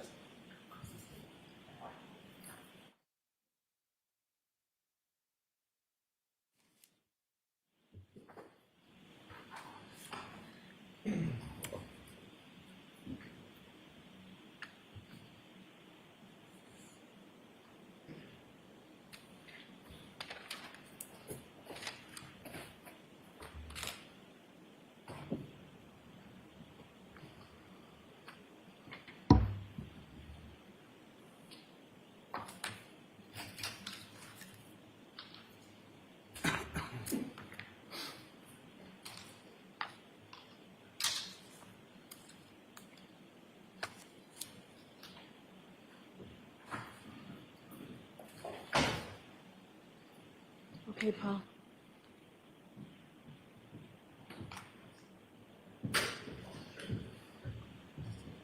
Rise to the jury.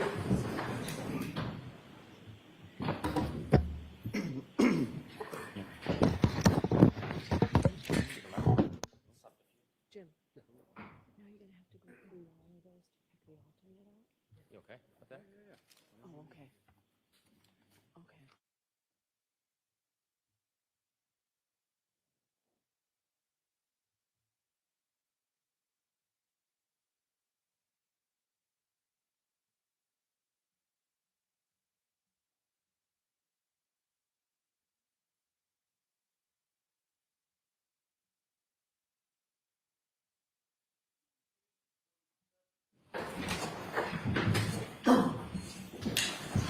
All right, jurors, going to give you the instructions now in the law. But first, I want to thank you for serving on this jury and for being so attentive.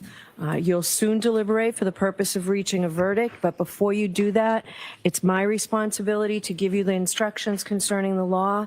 These instructions are divided into 3 parts. The first part, general instructions that are provided in every criminal case. The second part, specific instructions concerning the crimes alleged in this case. And third, guidelines for your deliberations.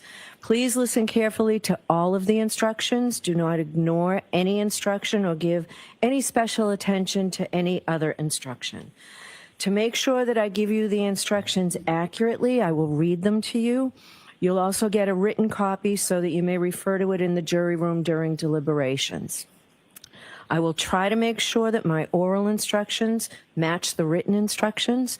If there is any difference between what I say aloud and what the written instructions say, please follow what I say aloud. You must take the law as I give it to you. You may not quarrel with it. You can't do that regardless of any opinion you may have as to what you think the law ought to be. Lawyers or witnesses may suggest something about the law. That's not necessarily the law. That's because it's my responsibility as the judge and mine alone to instruct you what the law is. I'll now turn to part 1 of these instructions, which are general instructions that apply to all criminal cases.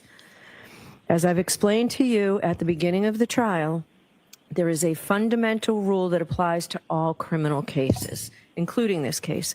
Every person who is accused of a crime is presumed to be innocent of that crime.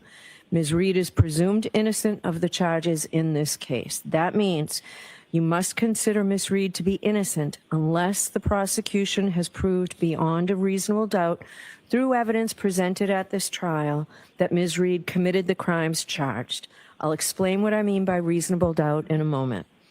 Ms. Reed does not have to do anything to convince you that she is innocent. She does not have to explain anything. She does not have to testify, call, or question witnesses, or provide any evidence at all, because you must presume she is innocent. Instead, it is up to the Commonwealth to prove the charges against Ms. Reed beyond a reasonable doubt. This burden of proof never shifts to the defendant. After you have considered all the evidence carefully and fairly, if you have a reasonable doubt about Ms. Reed's guilt in a particular charge, then your verdict must be not guilty on that charge. You may find Ms. Reed guilty of a charge only if all 12 deliberating jurors agree that the Commonwealth has proved the charge beyond a reasonable doubt. Now, what is proof beyond a reasonable doubt? The term is often used and probably pretty well understood, though it is not easily defined. Proof beyond a reasonable doubt does not mean proof beyond all possible doubt, for everything in the lives of human beings is open to some possible or imaginary doubt. A charge is proved beyond a reasonable doubt if, after you have compared and considered all of the evidence, you have in your minds an abiding conviction to a moral certainty that the charge is true. When we refer to moral certainty, we mean the highest degree of certainty possible in matters relating to human affairs, based solely on the evidence that has been put before you in this case. I have told you that every person is presumed to be innocent unless and until he or she is proved guilty, and that the burden of proof is on the Commonwealth. If you evaluate all the evidence and you still have a reasonable doubt remaining, the defendant is entitled to the benefit of that doubt and must be acquitted. It is not enough for the Commonwealth to establish a probability, even a strong probability, that the defendant is more likely to be guilty than not guilty. That is not enough. Instead, the evidence must convince you of the defendant's guilt to a reasonable and moral certainty, a certainty that convinces your understanding and satisfies your reason and judgment as jurors who are sworn to act conscientiously on the evidence. This is what we mean by proof beyond a reasonable doubt. How do you decide whether the Commonwealth has proven that each element of an indictment is true beyond a reasonable doubt? Let's talk about the roles we all have. First, the function of the jury. You are the most important people in this room. It all begins and ends with your function. You will determine the facts in this case, and that is your job and yours alone. You are the sole and exclusive judges of the facts. If there are any conflicts in the testimony, it is your job to resolve those conflicts if you can do so. Once you determine the facts, it is your duty to apply those facts to the law as I explain it to you, and to determine whether the Commonwealth has proven its case beyond a reasonable doubt. You must decide the facts solely and entirely on the evidence as you have seen, heard in this courtroom, and on nothing else. No prejudice, no bias, no fear, no favor. You must not be swayed by personal likes or dislikes.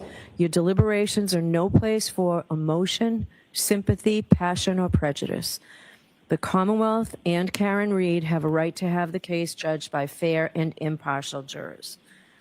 All parties who come before the court stand as equals before you. Therefore, your verdicts must be based on the law as I'm giving it to you, and on the evidence and the facts that you find, and nothing else. You cannot allow yourselves to be influenced by any personal feelings you may have about the nature of the crimes with which Ms. Reed has been charged or the consequences of your verdict. Just the cool, reflective, and impartial sifting of the evidence so that here in this courtroom, justice may be done. Your focus is on the evidence. I am the judge of the law. My job is to teach you the law that you must follow in the case. However, I have no opinion about how you should decide this case. You should not consider anything I have said or done during this trial as reflecting any opinion by me about how you should decide this case. If you believe I have an opinion about the facts of this case, you must disregard it. You must decide this case based solely on your evaluation of the evidence. The arguments of the lawyers are not evidence. They are not witnesses. If a lawyer during argument made a mistake in summarizing the evidence or argued something not supported by the evidence, you must disregard it. It is the jury's collective memory of the evidence that controls the matter. Lawyers' objections are a proper part of the court procedure and are not part of the evidence. So don't hold it against the lawyers or their client if they made objections, motions, or other requests. They're simply doing their job during the trial. There was testimony at trial that the lawyers interviewed witnesses when preparing for the trial. You may not draw any unfavorable inferences solely from that fact. There is nothing improper about conducting such interviews. On the contrary, the lawyers are obliged to prepare their case as thoroughly as possible and may interview witnesses. The verdict must be based only on the evidence and the jury's collective reasoning applied to the evidence in a fair and impartial manner. The extent to which you believe or disbelieve a witness or what an exhibit purports to show, and the importance to give any testimony or other evidence is entirely up to your own good judgment. The evidence consists of the testimony of the witnesses and the exhibits that were introduced in this trial. You will have those exhibits with you in the deliberation room. In addition, as you heard during the trial, the prosecution and defendant agreed that certain things are true. Therefore, you must accept those things as true. There are some things you have heard about that have not been introduced into evidence, such as previous testimony of witnesses, police reports, autopsy and accident reconstruction reports, and perhaps other reports. You may naturally wonder why neither side has introduced any of them into evidence. The answer is that under our rules of evidence, such reports usually may not be admitted, although the parties may refer to them for certain limited purposes while questioning witnesses. So you should not hold it against any party that you do not have them, and neither should you speculate on what they may or may not contain. Similarly, as you review the exhibits, you may find that some information has been removed because it is not relevant. Please ignore that and don't try to guess what may have been removed from there. Any information that you may have read, heard, or seen about the case outside of the courtroom is not evidence.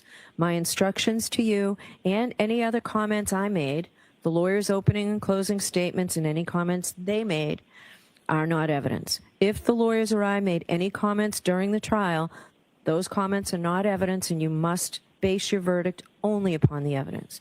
In an interaction between a lawyer and a witness, you may consider only the witness's testimony as evidence.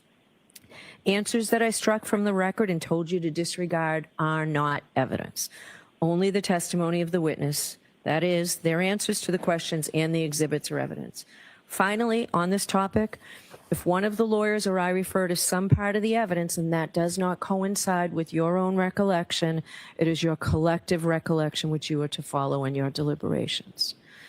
It is important to remind you folks that the verdict cannot be based on emotional reaction or sympathy for any person or side of this case.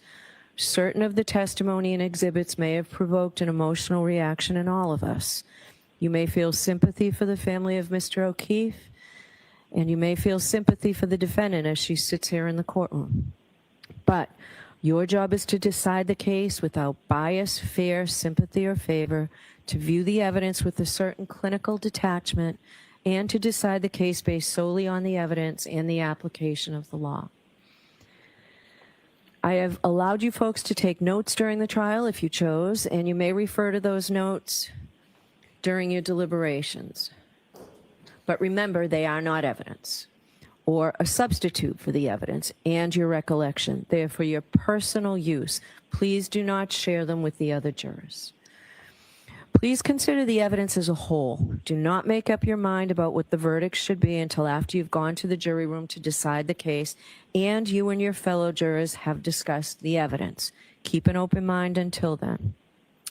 For each indictment, you must decide whether the Commonwealth has proved beyond a reasonable doubt that the defendant is guilty of that specific charge.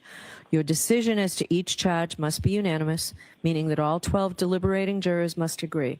You will receive one verdict slip for each indictment. When all 12 jurors agree on the verdict for a particular indictment, the foreperson should check off that verdict and then sign and date the slip in ink. For each charge, if you all agree that the Commonwealth has proved every element of the charge beyond a reasonable doubt, then you should find Ms. Reed guilty of that charge. On the other hand, if you all agree that the Commonwealth did not prove one or more elements of a particular charge beyond a reasonable doubt, then your verdict must be not guilty on that charge. You'll remember that we took a view in this case. It seems like a very long time ago, but we took a view in this case. The purpose of the view was to help you better understand the evidence that you heard during the trial and to help you appreciate the locations and their surroundings. Your responsibility in the view was to see the places, observe them carefully, and remember what you saw. The view is part of this case. You may use and consider the observations that you made while on the view in your deliberations in reaching a verdict. The same is true about the demonstration we saw from the witness stand. The demonstration was done simply to help you understand the evidence, and you may consider it in your deliberations. It is the jury's job to earnestly seek the truth of the matter. In doing that, the jury must decide questions of credibility and reliability. The jury must decide how truthful or reliable or convincing any part of the evidence is. You should evaluate the testimony of a police officer in the same way you would evaluate anyone else's testimony. You must not automatically believe or disbelieve a witness just because the person is a police officer. In deciding questions of credibility and reliability, you may rely on your common sense and reasoning powers and your life experiences. Consider a witness's testimony in the context of all the other evidence, not in isolation. You may consider the demeanor, candor, and appearance of the witness in testifying. Who was the witness? What relationship did they have to the case, to the other witnesses or parties? Did the witness have any bias, reason, or motive to give false or shaded testimony? If so, you may consider that bias or motive in your deliberations and ultimately as to whether or not it impacts the credibility of the witnesses and the assessment of the evidence presented. Is the witness someone likely to give an honest and impartial account? Consider not just whether the witness was honest, but also whether the witness's testimony was accurate and reliable, or honestly mistaken.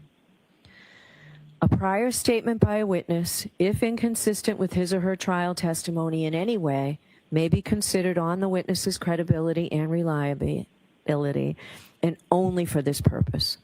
Also, if there has been a suggestion that a witness recently contrived their testimony, you may take into account any earlier statement the witness made which was consistent with their present testimony.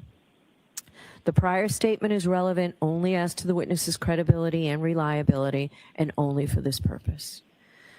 You have heard some evidence suggesting that the Commonwealth did not conduct certain scientific tests or otherwise follow standard procedure during the police investigation. This is a factor you may consider in evaluating the evidence presented in this case. With respect to this factor, you should consider 3 questions.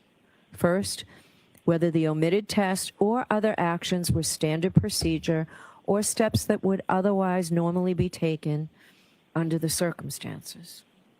Second, whether the omitted tests or actions could reasonably have been expected to lead to significant evidence of the defendant's guilt or innocence. And third, whether the evidence provides a reasonable and adequate explanation for the omission of the test or other actions. If you find that any omissions in the investigation were significant and not adequately explained, you may consider whether the omissions tend to affect the quality, reliability, or credibility of the evidence presented by the Commonwealth. All of these considerations involved factual determinations that are entirely up to you. And you are free to give this matter whatever weight, if any, you deem appropriate based on all the circumstances. During the trial, I gave you some instructions on how you were to consider some of the evidence you heard, and importantly, how you are not to consider the evidence. I'm going to summarize those limiting instructions here. Ms. Reed is not charged with committing any crime other than the charges contained in the indictments. You've heard evidence about interactions that Ms. Reed may have had with Mr. O'Keefe in Aruba and others in Aruba.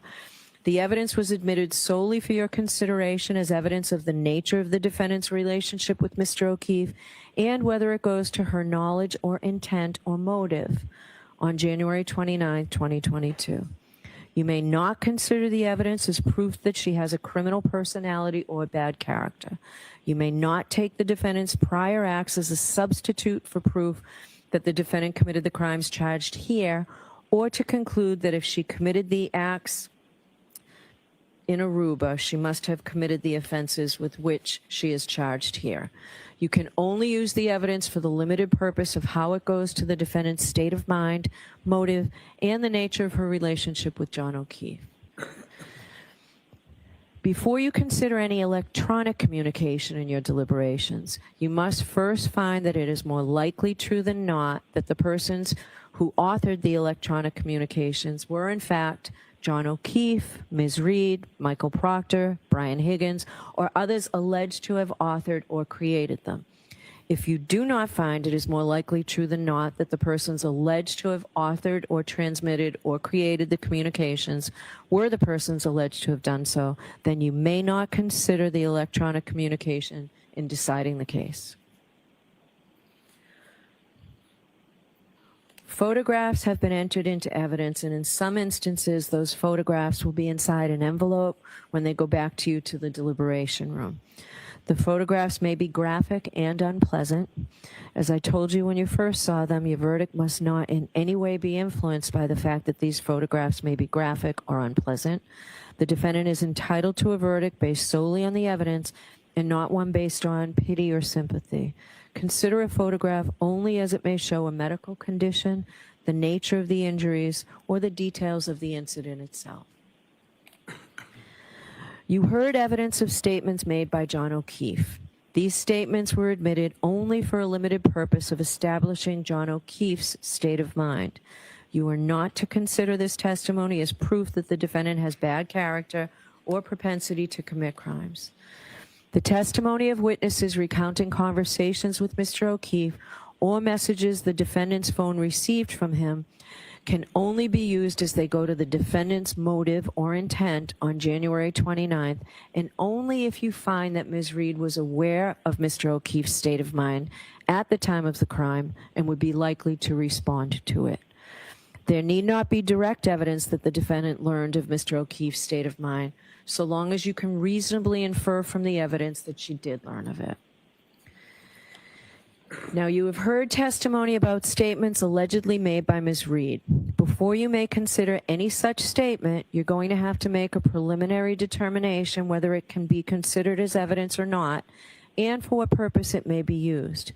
You may not consider any such statement in your deliberations for the truth of any such statement unless, from all of the evidence in the case, the Commonwealth has proven beyond a reasonable doubt that the defendant made the statement that she's alleged to have made and that she made it voluntarily, freely, and rationally.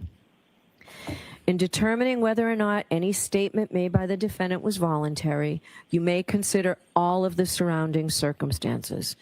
You may consider any evidence you have heard about the defendant's physical and mental condition, her intelligence, age, education, and experience. Your decision does not turn on any one factor. You must consider the totality of the circumstances. Some testimony came from witnesses who saw or heard something. Some witnesses also told you about opinions or conclusions they reached based on some special training or experience. But special training or experience does not necessarily make the witness's testimony any more believable or important than any other evidence. So you should consider the same questions about witnesses' testimony that I mentioned earlier, including any bias or motive these opinioned witnesses may have had to testify in a certain way. You may also consider the witness's level of experience and training and whether they base their opinions on the facts that you find to be true. There were hypothetical questions asked of some of the witnesses.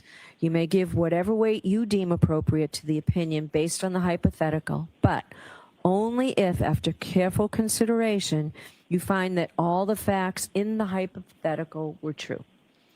Remember that witnesses, even those with special training or experience, do not decide cases. Juries do. It is up to you whether to accept or reject, in whole or in part, any opinion or conclusion that a witness offered during the trial. You have the same powers with respect to the exhibits that you do with respect to the witnesses. Look them over and decide the weight, that is the value, that they deserve to receive in helping you resolve the case as you make your ultimate judgment about whether the Commonwealth has proved its case beyond a reasonable doubt. You do not have to believe something simply because it's written on a piece of paper or appears in a photograph. You are not, of course, required to disbelieve it because it appears there. You decide whether to believe what an exhibit purports to show and how much weight, if any, to give the exhibit. Certain charts and summaries not admitted into evidence have been shown to you as testimonial aids intended to summarize, clarify, simplify evidence, or to help explain the contents of records, documents, computer data, or other evidence introduced in the case. Charts and summaries are not new evidence, and you should give them only such weight as you think the underlying evidence deserves. So you've heard me talk about sources of evidence in this case. Those are the tools that you have to decide the case. Now, with that evidence in mind, what can you do with it?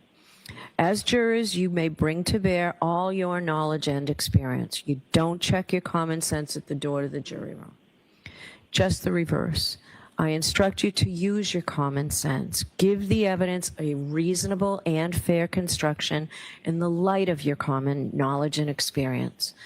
In determining the facts in this case, you may draw reasonable inferences from the evidence that you believe because you're entitled to rely upon both direct and indirect or circumstantial evidence. Direct evidence is evidence of what a witness claims to have seen or heard or touched or somehow perceived with their own senses. Indirect or circumstantial evidence exists where a witness does not testify directly to the fact that is sought to be proven, but you are provided with evidence of other facts and then asked to draw reasonable inferences from them about the fact that sought to be proved. Such inferences may be considered with all of the other evidence in reaching your verdict. Indirect or circumstantial evidence alone is sufficient to establish guilt beyond a reasonable doubt. Now, what do I mean by an inference? An inference is a logical deduction or conclusion that you may, but are not required to draw from evidence that you have accepted as believable. Inferences are little steps in reasoning, steps in which you take some known information, apply your experience in life to it, and then draw a conclusion. Sometimes you can draw more than one inference. You have to decide which inferences are reasonable and decide which seem more reasonable to you. Remember, when you're dealing with inferences, you never have to infer anything. You may, but do not have to draw inferences whatsoever. An inference drawn from indirect or circumstantial evidence need not be necessary or inescapable, but any inference which you do draw must be reasonable and possible. It must be logical. It must be a natural one, which is not too remote in the ordinary course of events. You may not guess. You may not speculate. You may not engage in surmise. You should not pile inference upon inference until the pile gets so high that it tips over logically, or that the chain gets so weak that it doesn't hold together anymore. When you run through your inferences, check the starting point and the ending point to make sure that they're still reasonable. Further, when the evidence tends to equally give rise to either of two inconsistent propositions, the Commonwealth has established neither proposition. In order to convict the defendant, you must find that all of the evidence and the reasonable inferences that you have drawn, taken together, prove that she is guilty beyond a reasonable doubt. Let me give you an example of an inference. Suppose that the issue you must decide is whether the U.S. Postal Service delivered the mail today. If you go home and someone in your household hands you the mail and states that they observed the letter carrier deliver the mail and retrieved it from the mailbox, this would be direct evidence that the U.S. Postal Service delivered the mail. The witness perceived the events with his or her own senses and told you what he or she observed. The issue you would have to decide is whether that witness was credible. On the other hand, if you go home from court and find mail in the mailbox, you may infer that it was delivered by the U.S. Postal Service today. You draw this reasonable inference based on the following known facts. The mailbox was emptied yesterday. You know that the mail is delivered by the U.S. Postal Service Monday through Saturday. The letters in the box are postmarked.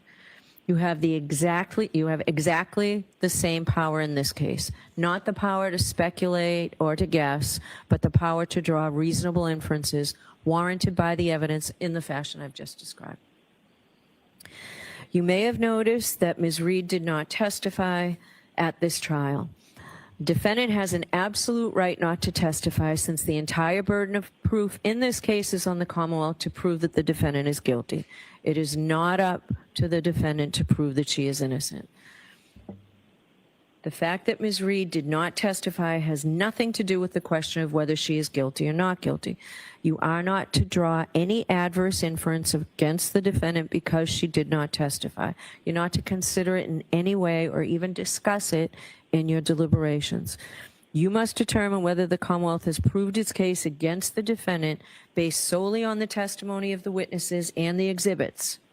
Now that completes the first part of my instructions. Now I'm going to turn to the elements of the charges against Ms. Reed. The Commonwealth has alleged that on January 29, 2022, Ms. Reed did assault and beat John O'Keefe with the intent to murder him, and by such assault and battery did kill and murder John O'Keefe. So in that indictment, Ms. Reed is charged with second-degree murder. Now I just want to tell you that our Supreme Judicial Court has promulgated jury instructions on homicide charges that I have to read verbatim. So I want to make sure to do that right. So murder in the second degree. In order to prove murder in the second degree, the Commonwealth must prove the following elements. 1, the defendant caused the death of John O'Keefe.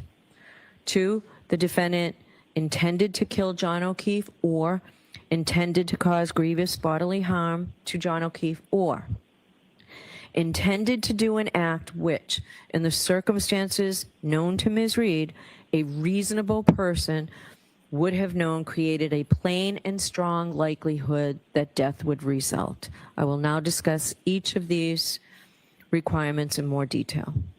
The first element is that the defendant caused the death of John O'Keefe. A defendant's act is the cause of death where the act, in a natural and continuous sequence, results in death, and without which death would not have occurred.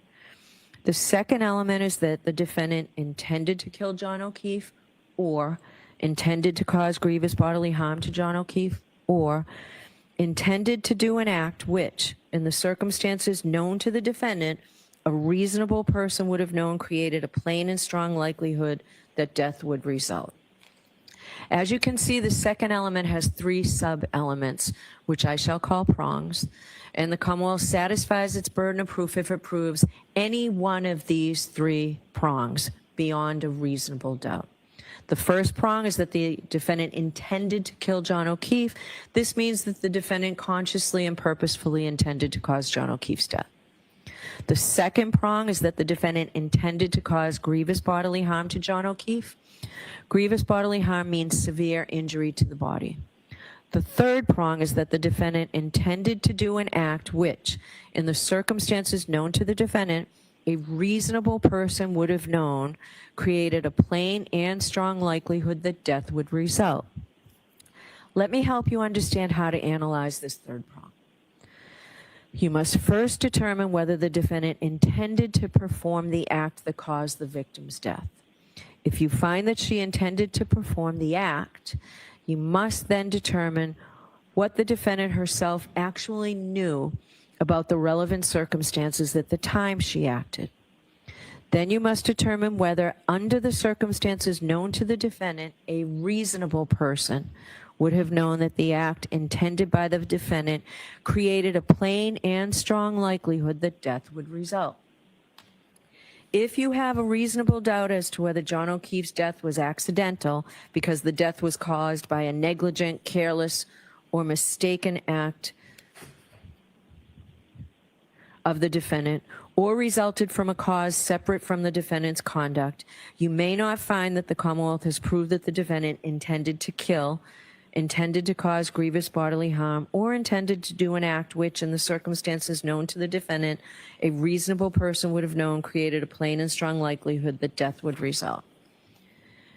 In deciding whether the defendant intended to kill, intended to cause grievous bodily harm, or intended to do an act which, in the circumstances known to the defendant, a reasonable person would have known created a plain and strong likelihood that death would result, you may consider any credible evidence that the defendant was affected by her consumption of alcohol. If the Commonwealth has proven both elements beyond a reasonable doubt, you should return a verdict of guilty. If the Commonwealth has failed to prove one or more of these elements beyond a reasonable doubt, you must return a verdict of not guilty. Now, the second indictment is the indictment charging manslaughter while operating a motor vehicle under the influence of liquor. And there are lesser included offenses on this verdict slip as well, and I'll explain those to you as well. In order to prove manslaughter while operating a motor vehicle, the Commonwealth must prove the following 5 elements. First, that the defendant operated a motor vehicle. Second, that she operated the motor vehicle upon a public way or in a place which the public has the right of access. Third, that while the defendant was operating the motor vehicle, she was under the influence of intoxicating liquor and or the percent of alcohol in the defendant's blood was 0.08 or greater. Fourth, that the defendant operated the vehicle wantonly or recklessly so as to create a high degree of likelihood that substantial harm will result to another. Fifth, that by such operation of the motor vehicle, the defendant caused the death of John O'Keefe. To prove the first element, the Commonwealth must prove beyond a reasonable doubt that the defendant was operating a motor vehicle. A person operates a motor vehicle while doing all of the things, the well-known things that drivers do as they travel on a street or highway, and also when doing any act which directly tends to set the vehicle in motion. A person is operating a motor vehicle whenever they are in the vehicle and intentionally manipulate some mechanical or electrical part of the vehicle, like the gear shift or the ignition, which alone or in sequence will set the vehicle in motion. To prove the second element, the Commonwealth must prove beyond a reasonable doubt that the defendant operated a motor vehicle in a public way. Any street or highway that is open to the public and is controlled and maintained by some level of government is a public way. This would include, for example, interstate and state highways, as well as municipal streets and roads. In determining whether any particular street or road is a public way, you may consider evidence, if any, about whether it has some of the usual indications of a public way. For example, whether it is paved, whether it has street lights, street signs, curbing, and fire hydrants, whether there are buildings along the street, whether it has any crossroads intersecting it, whether it is publicly maintained. To prove the third element, the Commonwealth must prove beyond a reasonable doubt that while operating a motor vehicle, the defendant was under the influence of intoxicating liquor, that is alcohol, and or the percent of alcohol in the defendant's blood was 0.08 or greater. I will now instruct you on both theories. What does it mean to be under the influence of alcohol? It is not illegal to drive after consuming alcohol as long as the operator is not under the influence of alcohol. However, neither does someone have to be drunk to be under the influence of alcohol. A person is under the influence of alcohol if they have consumed enough alcohol to reduce their ability to operate a motor vehicle safely by decreasing their judgment, alertness, and ability to respond promptly and effectively to unexpected emergencies. The amount of alcohol necessary to do this may vary from person to person. The Commonwealth is not required to prove that the defendant actually drove in an unsafe or erratic manner, but it is required to prove that the defendant's ability to drive safely was diminished by alcohol. You may rely on your experience and common sense about the effects of alcohol. You should consider any believable evidence about the defendant's alleged consumption of alcohol, as well as the defendant's appearance, condition, and behavior. In deciding this theory of whether the defendant operated a motor vehicle under the influence of alcohol, you may also consider whether a blood test showed that the defendant had consumed alcohol. However, no matter what the reading is, the blood test is not sufficient by itself to prove that the defendant was under the influence of alcohol. Under the second theory, the Commonwealth must prove beyond a reasonable doubt that at the time of operation, the percent of alcohol in the defendant's blood was 0.08 or greater. The Commonwealth may prove a person's blood alcohol level by a chemical test or analysis of their breath or blood.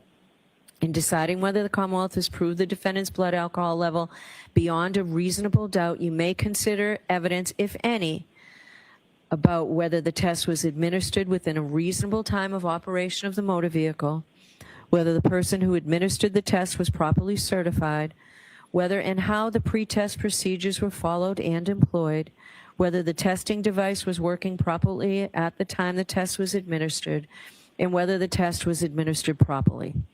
You may also consider any other evidence pertaining to the test or the test results. The fourth element the Commonwealth must prove beyond a reasonable doubt is that the defendant operated the vehicle wantonly or recklessly. A person drives recklessly when they ignore the fact that their manner of driving is very likely to result in death or serious injury to someone, or they are indifferent to whether someone is killed or seriously injured. It is not enough for the Commonwealth to prove that the defendant acted negligently, that is, acted in a way that a reasonably careful person would not. It must be shown that the defendant's actions went beyond mere negligence and amounted to recklessness.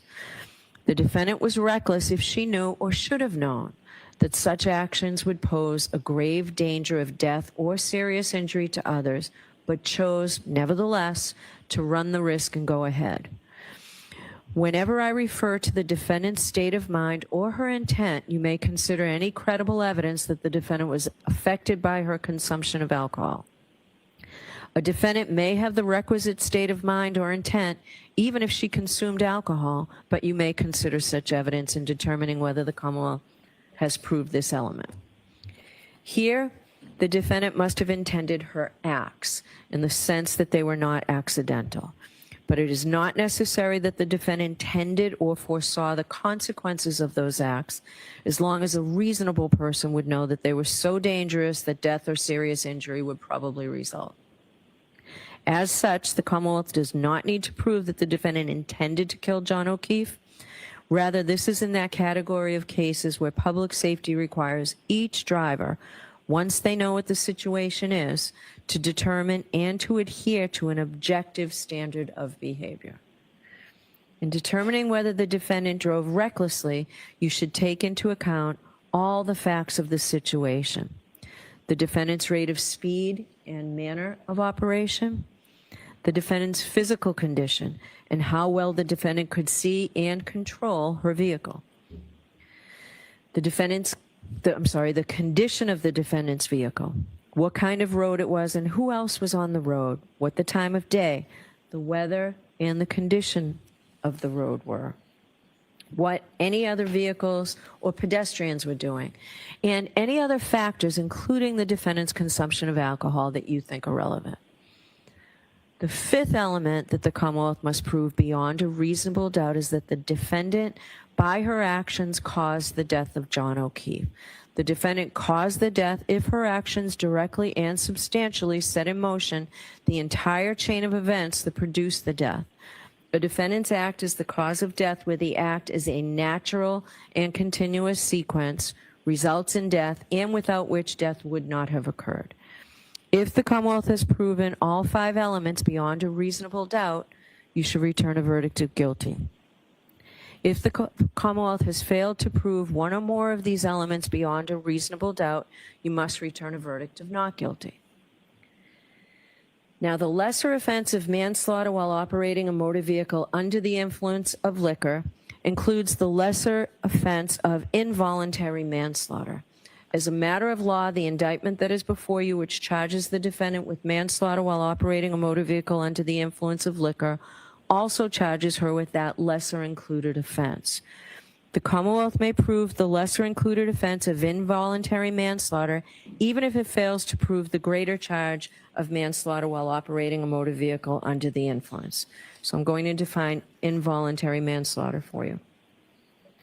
To prove that the defendant is guilty of involuntary manslaughter because of wanton or reckless conduct, the Commonwealth must prove the following elements beyond a reasonable doubt.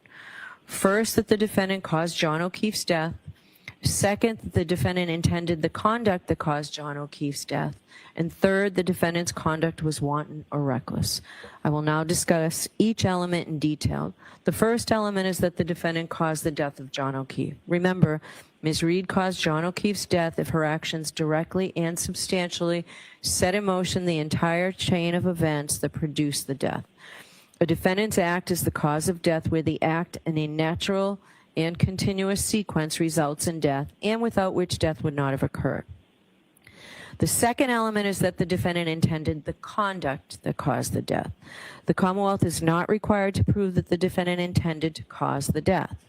You may consider any credible evidence that the defendant was affected by her consumption of alcohol.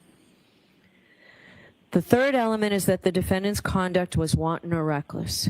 Wanton or reckless conduct is conduct that creates a high degree of likelihood that substantial harm will result to another.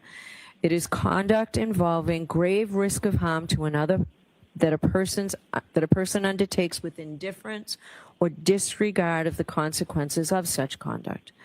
Whether conduct is wanton or reckless depends either on what the defendant knew or how a reasonable person would have acted knowing what the defendant knew.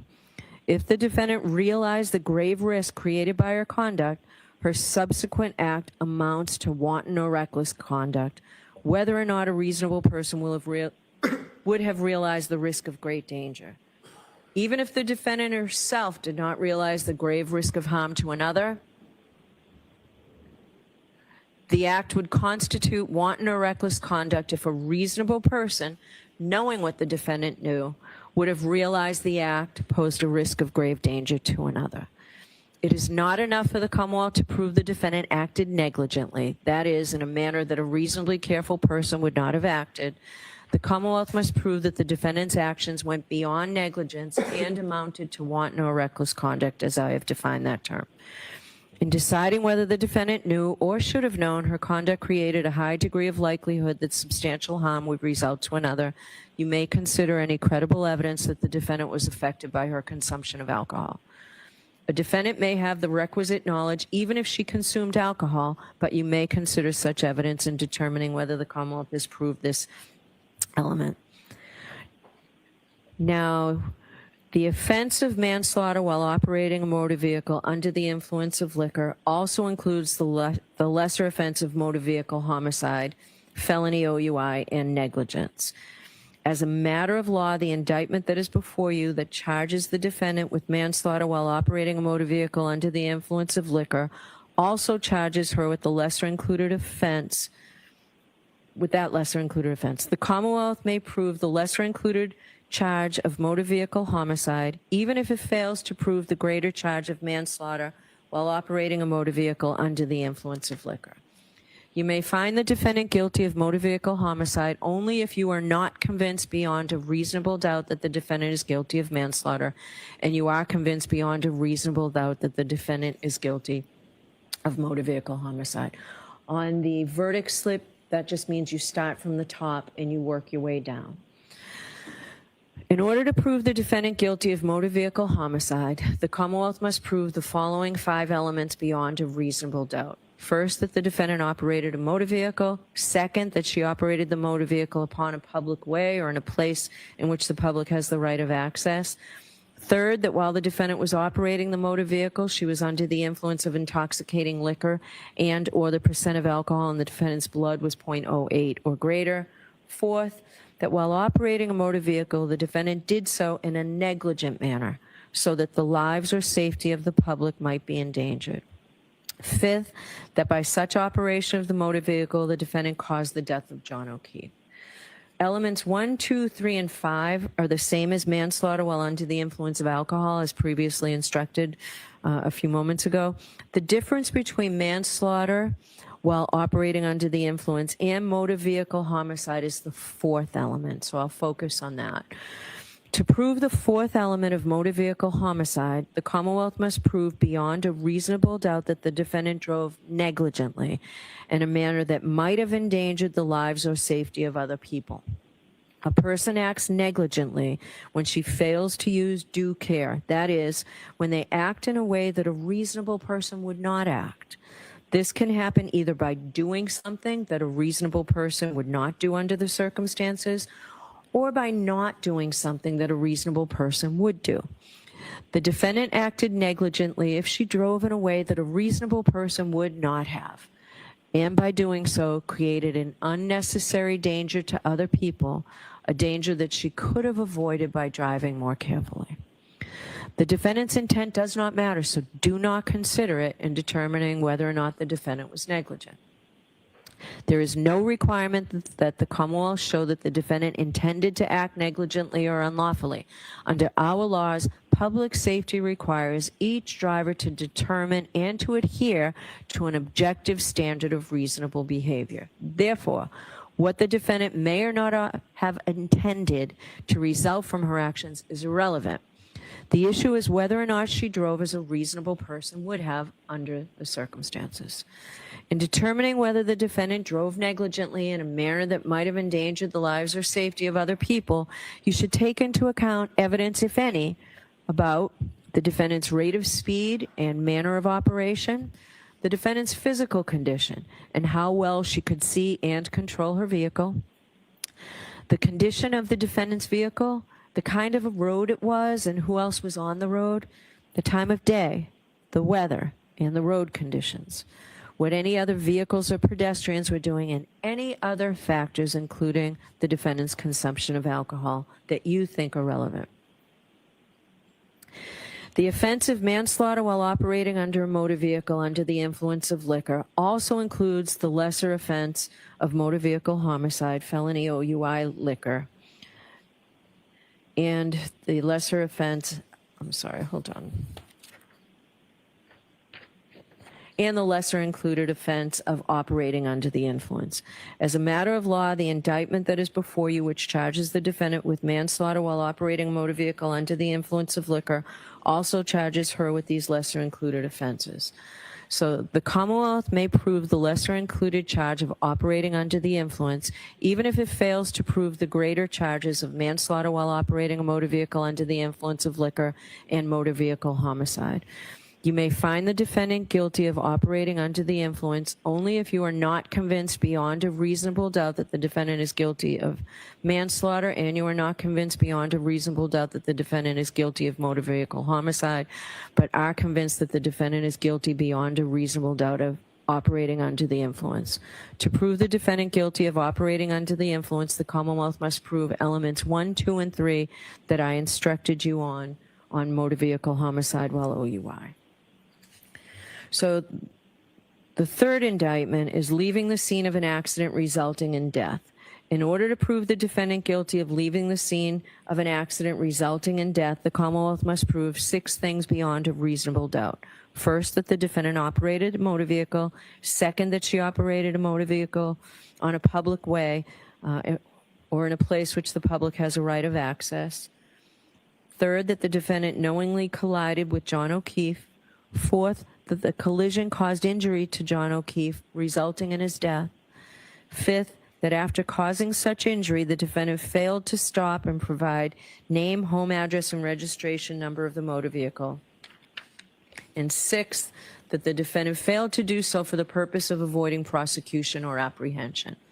Jurors, I've already instructed on the first and second elements. The other 4 elements should be given their plain meaning, and the parties agree that I do not need to define these any further, correct?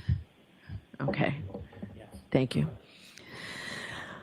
All right. As a general rule, you're permitted but not required to infer that a person who intentionally uses a dangerous weapon on another person intends to kill that person or cause him grievous bodily harm, or intends to do an act which, in the circumstances known to him or her, a reasonable person would know creates a plain and strong likelihood that death would result.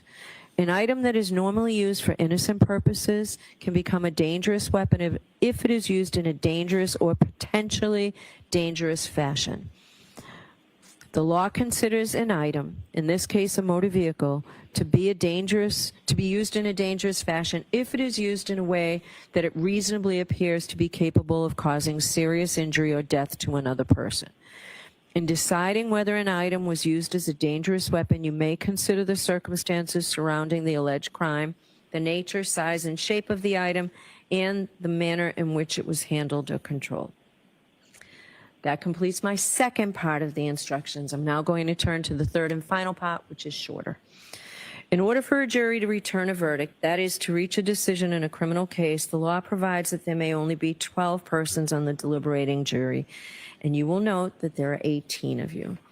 To avoid the need for a new trial if one or more jurors becomes ill or is to be excused for some good reason, we customarily impanel extra jurors at the beginning of a trial, as we did in this case. Because of the anticipated and now actual length of this trial, we impaneled more jurors than are commonly impaneled.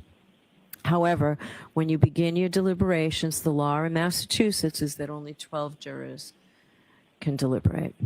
Therefore, at the conclusion of my instructions, Mr. McDermott will reduce your number to 12 on a random basis. The jurors not selected to serve in the jury will become the alternate jurors. If you are selected as an alternate juror, please do not feel that your efforts in this case have been wasted, because as I've indicated, it's important that we have extra jurors in case of an emergency.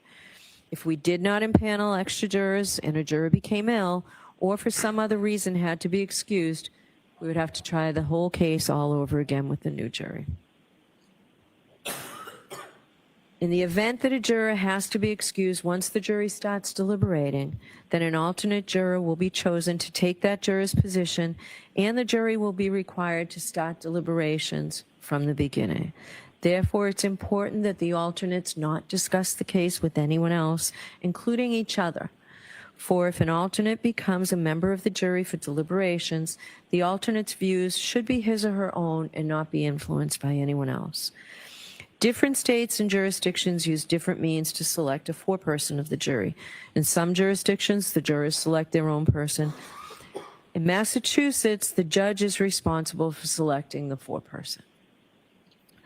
A foreperson of a jury has been described as the first among equals. He or she is responsible for organizing the deliberations, communicating with the court if necessary during deliberations, and presenting the verdict following your deliberations.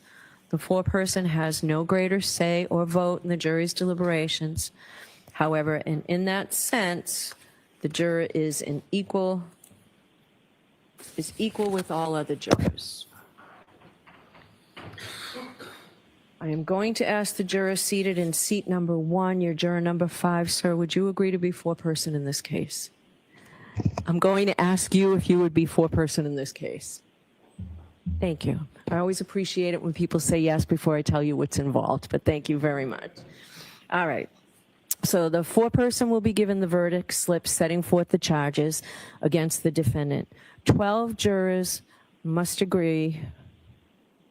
So, all right, so I skipped the line. And when you return to the jury room to deliberate, the court officers will deliver to you all the exhibits in this case, as well as the verdict slips that you'll be using in returning your verdict. So the foreperson will be given the verdict slip setting forth the charges against the defendant. 12 jurors must agree before you have a decision to any specific charge. That means that to find the defendant guilty, all 12 must agree.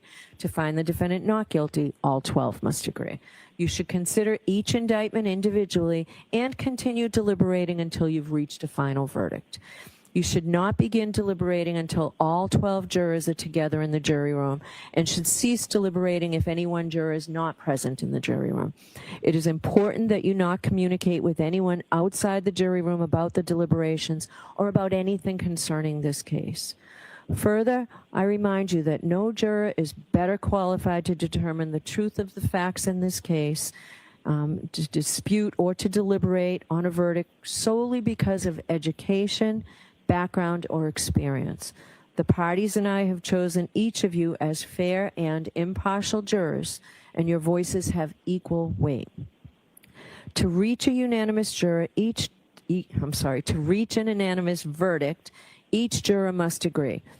Jurors have a duty to consult with one another and to deliberate with a view to reaching an agreement, if it can be done without violence to individual judgment. At the same time, each juror must decide the case for himself or herself, but only after impartially considering the evidence with his or her fellow jurors. Don't hesitate to re-examine your views and change your opinion if convinced it is wrong. But no juror should surrender an honest conviction to the opinion of fellow jurors simply for the purpose of reaching a verdict. Although how you conduct your deliberations is up to you, I urge you not to begin by conducting an immediate straw vote. Rather, I encourage you not to take any votes before you've had completed a careful and thorough collective view of all the evidence. At this point, I want to remind you of an important issue that I raised with you at the beginning of this trial. I told you that our system of justice depends on judges like me and jurors like you being able and willing to make careful and fair decisions. All people deserve fair and equal treatment in our system of justice, regardless of their race, national origin, religion, age, ability, gender, sexual orientation, education, income level, or any other personal characteristic. I also pointed out that we all have our own built-in expectations and assumptions, even if we are not conscientiously aware of them. And I talked about some of the ways we can try to deal with them. First, slow down. Do not rush to a decision. Hasty decisions are the most likely to reflect stereotypes or hidden biases. Take time to consider all the evidence. Second, as you start to draw conclusions, consider what evidence, if any, supports the conclusions you are drawing and whether any evidence casts doubt on those conclusions. Double check whether you are actually using unsupported assumptions instead of the evidence. Third, as you think about the people involved in this case, consider them as individuals rather than as members of a particular group. Fourth, I might ask myself, would I view the evidence differently if the people were from different groups, such as different racial, ethnic, or gender identity groups? Fifth, listen to your fellow jurors. They may have different points of view. If so, they may help you determine whether you are focusing on the facts or making assumptions, perhaps based on stereotypes. Of course, your fellow jurors could be influenced by their own unstated assumptions, so don't be shy or hesitant to speak up. You should participate actively, particularly if you think the other jurors are overlooking or undervaluing evidence you find important. In fact, when you explain your thoughts out loud to other jurors, you are also helping yourself to focus on the evidence instead of assumptions. If you use these strategies, then you will do your part to reach a decision that is as fair as humanly possible, and that is your responsibility as jurors. Now, during the course of your deliberations, you might have a question concerning the law in this case. Perhaps I said something you did not understand. If you have any questions, please feel free to bring them to my attention by writing a note dated and signed by the foreperson and sending it to me by way of the court officers. I'm not suggesting for a minute that you have to have questions, but if you do, that's the process. Because your role as the jury is to determine the facts in this case, I cannot answer any questions you have concerning the facts of the case. I have no role in this case when it comes to deciding what the facts are. Neither is it possible for me to provide you with a transcript of the testimony. If you send a question to me, I'll respond after consulting with the lawyers. Please do not ask a court officer or anyone else to answer any questions concerning anything material to the case. Generally, we will not answer a question or take a verdict from 1 o'clock till 2 o'clock, but I think you've all waited so long to get this case, I think we can change that. But the court staff needs a luncheon break. You'll have lunch brought into you, and you can decide whether or not you want to stop your deliberations during lunch or continue and deliberate. At the end of the day, if you're still deliberating, I'll send in a note asking if you want to continue deliberating or break for the day and return the next morning. Don't tell anyone, including me, how the jury stands numerically or otherwise on the questions before you until such time as you've reached a unanimous verdict. You are going to notice shortly that the court officers are going to take an oath, and you will hear from that they too, as well as all other persons, are forbidden to communicate in any way or manner with any member of this jury on any subject touching on the merits of this case. Remember that the decision of the jury must be unanimous, and the foreperson should be certain that each member of the jury is in complete agreement with the verdict on each indictment. After the final vote of the jury, the foreperson should check the appropriate boxes as to each charge, then sign and date the verdict forms and notify the court officer when you've reached a unanimous verdict. You will then be brought back into the courtroom where the foreperson will deliver the verdicts. This will be the last time I'm going to see counsel at sidebar, but I'm required to see counsel at sidebar.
May I? Yes.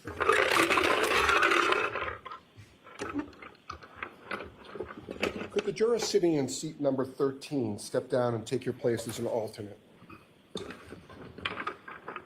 Could the juror sitting in seat number 7 step down and take your place as an alternate? Juror 6, could you step down and take your place as an alternate?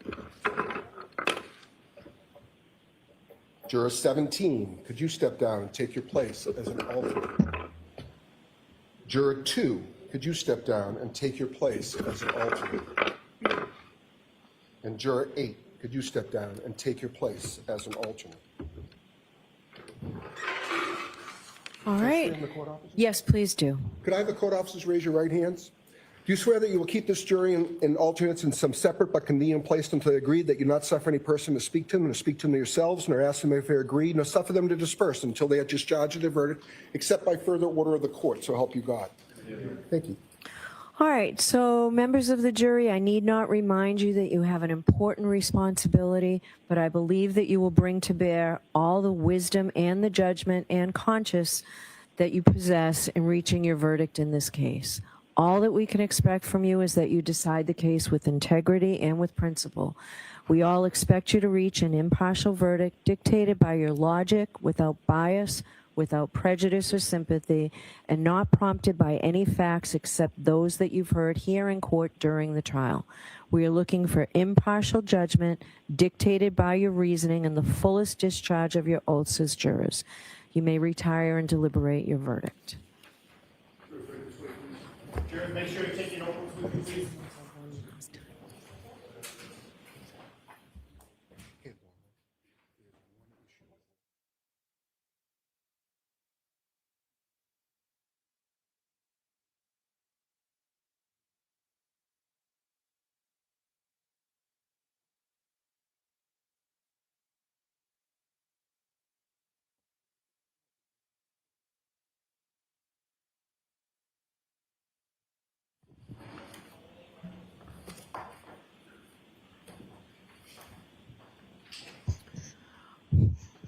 going to see counsel one more time.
Judge, the first thing is counsel this morning and yesterday looked at exhibits, and I believe that we were pretty close. We had one exhibit that needed to be dealt with. Ms. Little, what number is that one again? 150? Yes, this is exhibit 155. 155, and I'll let Ms. Little take it from there. Yes, there's just one page, Your Honor. I believe, and my memory's not perfect, but I believe that we were going to have this redaction subject to the same redactions from last trial. I think there's just one line here that needs to be redacted. Okay, is the Commonwealth in agreement with that one line? No objection. I believe it was redacted last time, so if defense Okay. wants to make that redaction, you can go into evidence. Great. I'll see if I have a Sharpie and maybe I can just take care of it. I think we probably have one here you I can have one. I have. definitely have one somewhere.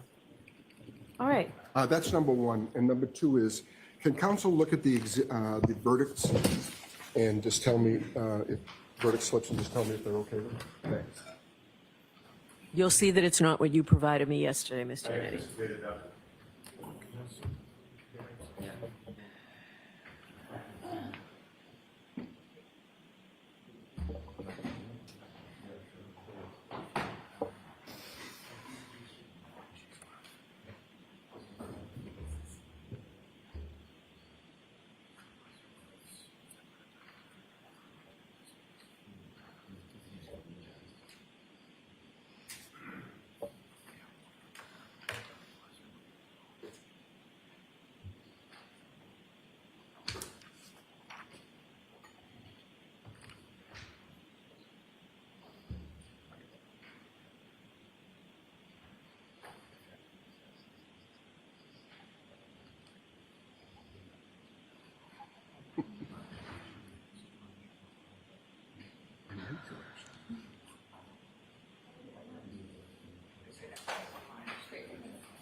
Counsel, you can keep doing that.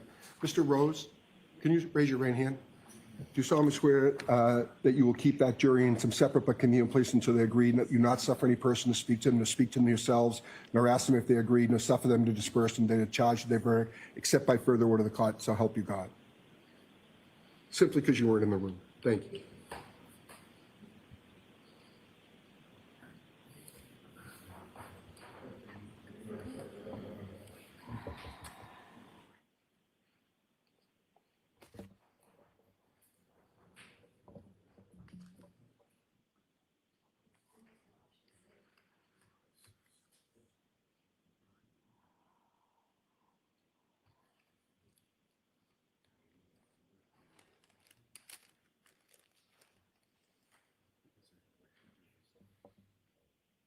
Is the Commonwealth content with the verdict slip? Almost content.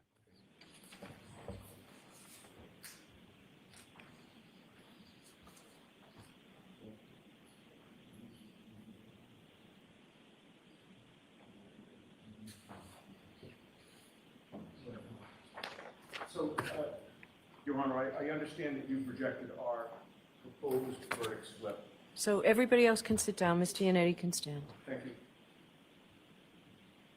I understand that you've rejected our proposed verdict slip. Our concern with this verdict slip is that there are 4 options for, actually more than that, 7 options for guilty verdicts, 1 option for not guilty. And we're concerned that this is too confusing for the jury. So we are asking that there be not guilty options for each of the charges, including the offense charged and each one of the lesser included offenses. Okay. We really ran into the same issue last time. I think what complicates it is the fact that there are 2 theories for 2 of the lesser included. Do you suggest that doesn't accurately reflect the law? It does reflect the law. I'm not saying that. I'm saying that it makes things very confusing, and that's why we believe that it cries out for some not guilty option, given the amount of options for convictions on this verdict slip. So Okay. we would again ask the court to adopt our proposed verdict slip. So your proposed verdict slip did not cite any case law. Do you have any case law that supports that proposition, Mr. Yannetti? I have not found any. I've looked. There's not a lot of case law out there in this verdict slip either. Other than that has never been proven, has never been found to be inaccurate. Not yet. Okay. And I mean that So with all respect. that's fine. So your rights are reserved. Does that help you? Right, well, all we can do is object, Judge, and you make, Okay. you make the decision. Okay. Judge, the last couple... If you find authority for that, let me know. We'll do. Okay. The last couple of things, judges, that we were provided with a clean Laptop? computer laptop. Thanks. With a clean laptop. Defense counsel had a chance to, or at least defense had a chance to look at it, and I think that's fine. But All right. So we'll send that in with the exhibits. I need to go edit my charge to fix all the typos. and then the final thing is I provided counsel with the exhibit list that we had, and it was satisfactory for both sides. Great. Thank All you. right. Thank you. All rise for the court, please.